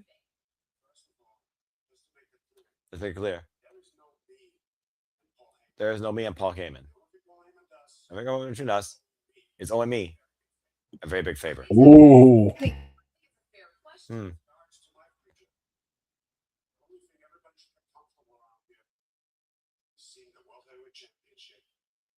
See the World Championship background my way soon. Oh. Yeah. Yeah. Let him talk to you. Dear World title thing. There's a guy that's been overdue for it. Congratulations. I was very proud of yourself. You did it. But I know. And you know. And I know. And you know. You know the one with the eyes for that title.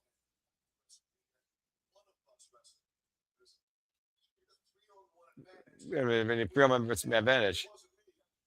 Ooh. Duh. Put in asterisk. Ooh. No lies detected, Jeff. What he's saying. LA Knight. Yeah. Well, clearly Gunther and LA Knight have world championship ambitions. I'm about to say, I'm not going to argue with LA Knight in what he said, Jeff. He's not wrong. Yeah, a lot of things to unpack there. We've got multiple people calling out and the return of Becky Lynch next week. Yeah, Becky Lynch next week on Monday Night Raw, and you know she's going to gloat till the cows come home. Also, next week on Monday Night Raw, we got a Joe Hendry concert. What? Wait, is this really accurate? Say his name and he appears? Joe Hendry next week on Monday Night Raw with a concert. Interesting. All right. As we go backstage, and this is with the note that I knew Oh was no, coming. they're gonna part ways. I don't like this. Yeah, any business here. Are we the champion? That SmackDown needs. Damn right, SmackDown needs a champion. Yeah, they do. Good luck. BL forever. Aww. This is way I too told much. you. This is way too much for Raw After Mania. Rhea Ripley off to lay up the SmackDown Women's Division as Io, Sky, and Rhea. Ooh, here's a moment.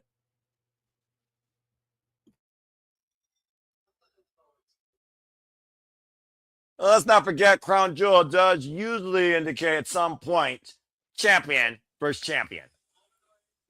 I just love how Rhea completely said kayfabe and praised got on everybody's case that was ragging on Liv's entrance.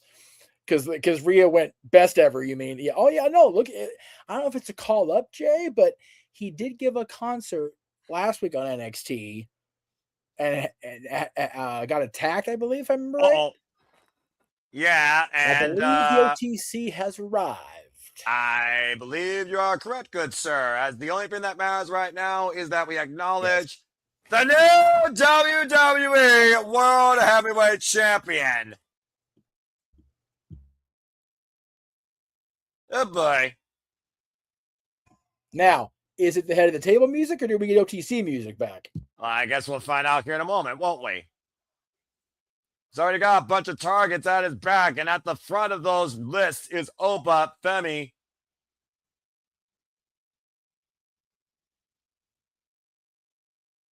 I have walked those halls, man. It's such a cool building. I love that place.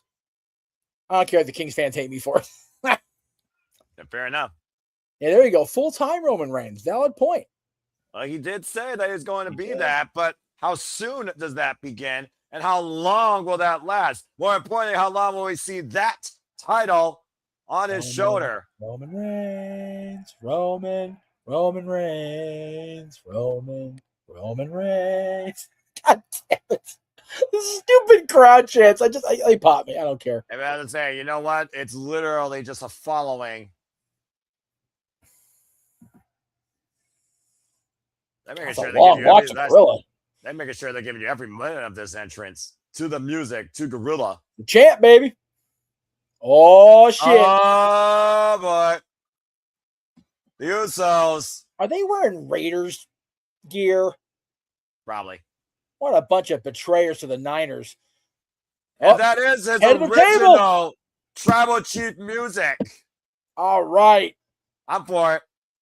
Oh, he said, come out with me. Interesting.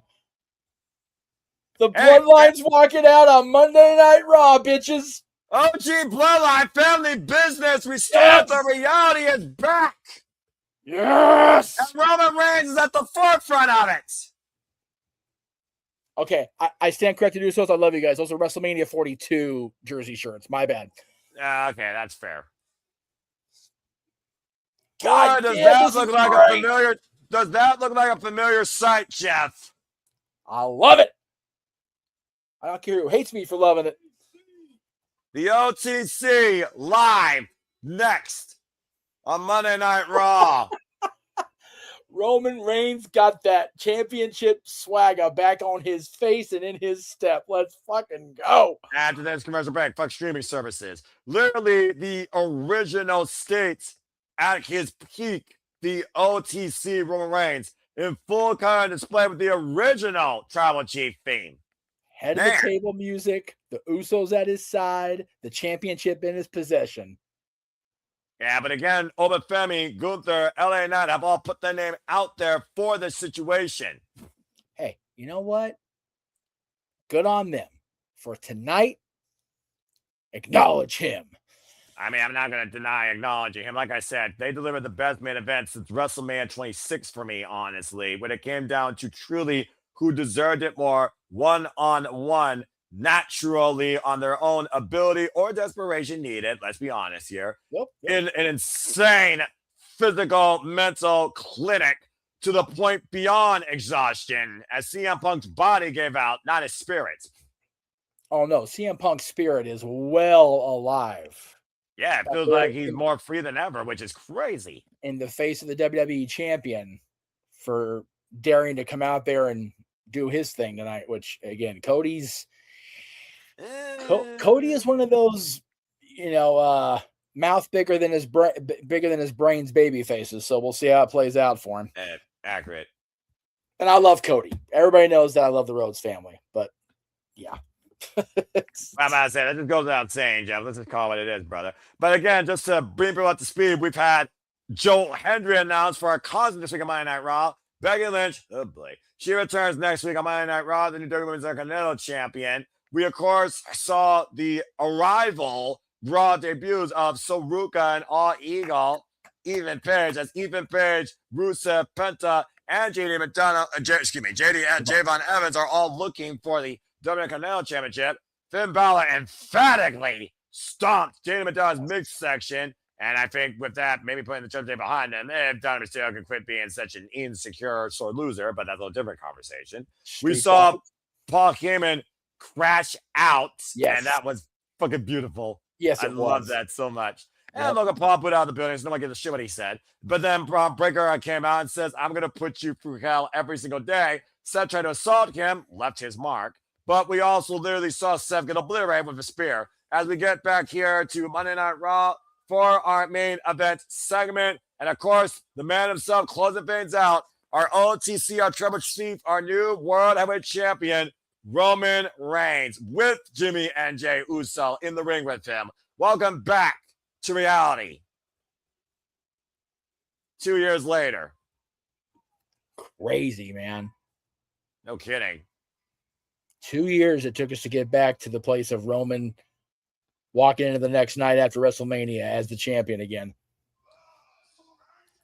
And of course, Jeff, he's going to, of course, command his town to do one thing. Acknowledge me. Hey, with the people I'm riding with this weekend into Vegas, I will throw the ones up in the sky on the way down the strip. Gonna keep it simple tonight. Gonna talk about title, this business moving forward. Talk about the future. Okay, it seems like a simple agenda. Then my cousins.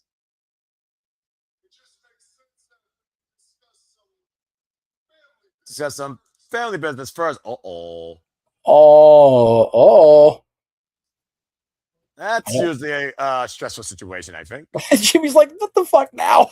Damn it. Oh, okay. Whew. I missed this. Yeet.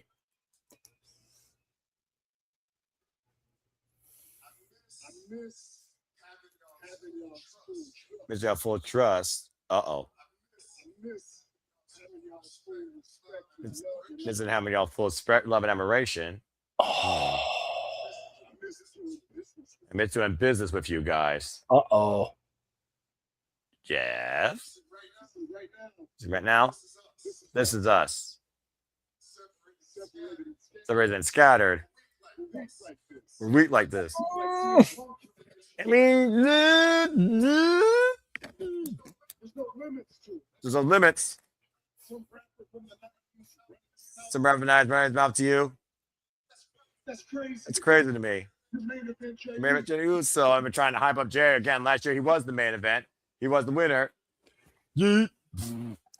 Bringing up that podcast thing. That's crazy. We're getting really personal here, Jeff. Change the whole environment. You got watch rappers run their mouths. Right? Well, anyone can run their mouth. Doesn't mean they can back what they say. This ain't us. This is us. Yes. Iron Fist. This is the power. We all come together. Nobody can touch. I mean, it's true. Yeah. It's a concept. With this, we end this business for 4 years straight. Accurate. Reality, Jeff. Reality. I know. I agree with him, but I'm not here to serve me. I'm not asking you to be my blood and stand with me. Oh, okay. Okay. Slightly different outlook. Yeah. See what Jim has to say about that. He was the most obedient on the bloodline. I'm so scared right now. I don't know what. I mean, you had to consider this was going to be a possibility with Roman Reigns back with his championship. I'm just saying. No, I'm fine with it, but when I say this, UDC is supposed to be our tribal chief. okay. Is that Blind City? They're the twos, They're the twos, and we the ones. Mic drop. Oh God! Oh no! Okay. We up online. We good. What the hell? Wait a minute. What? Oh my word! Jeff, there's the ones, there's the twos, and then it's fucking Jacob Fatu. If Jacob Fatu aligns with his brother, his cousins, ain't no stopping these guys. Who's the name will challenge them? He's the one that won that damn unsanctioned match. And That's at the end of the Samoan day, Whip on Monday Night Raw. Jacob Fatu was always outspoken about You think? Roman not bringing him into the bloodline. Either way, the family's back on top, and there might be a little bit of an internal family feud brewing. Oh boy! I'm gonna check something real quick here. Just good luck with that. well, I'm trying to remember the heritage here, so bear with me. Okay. Okay, that doesn't help me either. Jacob Fatu on Monday Night Raw. What the hell? All right, so for clarity purposes, Jacob Fatu's father is the man we know as the Tonga Kid or Tama. Right. Okay. Of the two, who was the more successful, Tama or Rikishi? Of this guys, who's the more successful, the Bloodline or Jacob? Here we go. I think, yeah. Question answered. Then when we come out here, oh boy. What's this? To acknowledge me. Damn. Oh, shit. Oh, no. Oh, no. I mean, I'm for this match, so I'm not going to lie. I'll call this shit.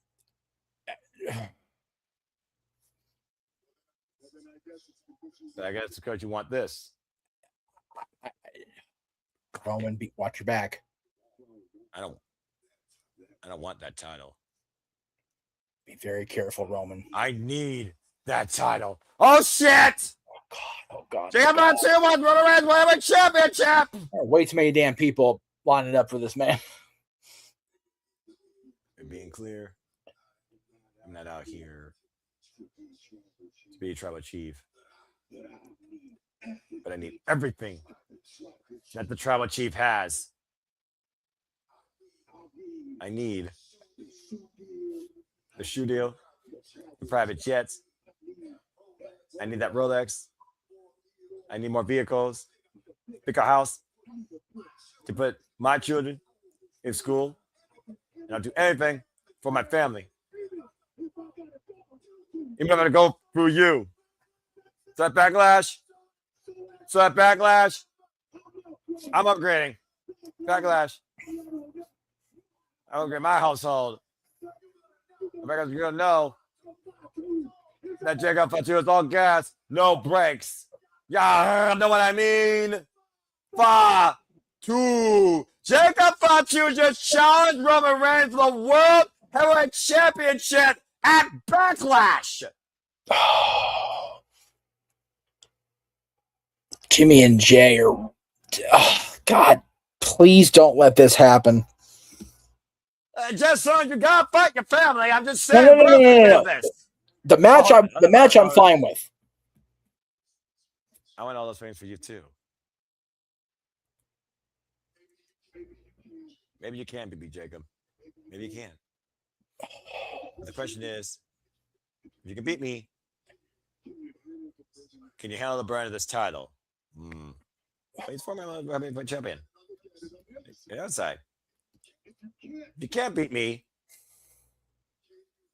can you handle the burden of having to acknowledge me? Oh. Understand this, Jacob. It's thin air up here. Footing is not much on top of the mountain.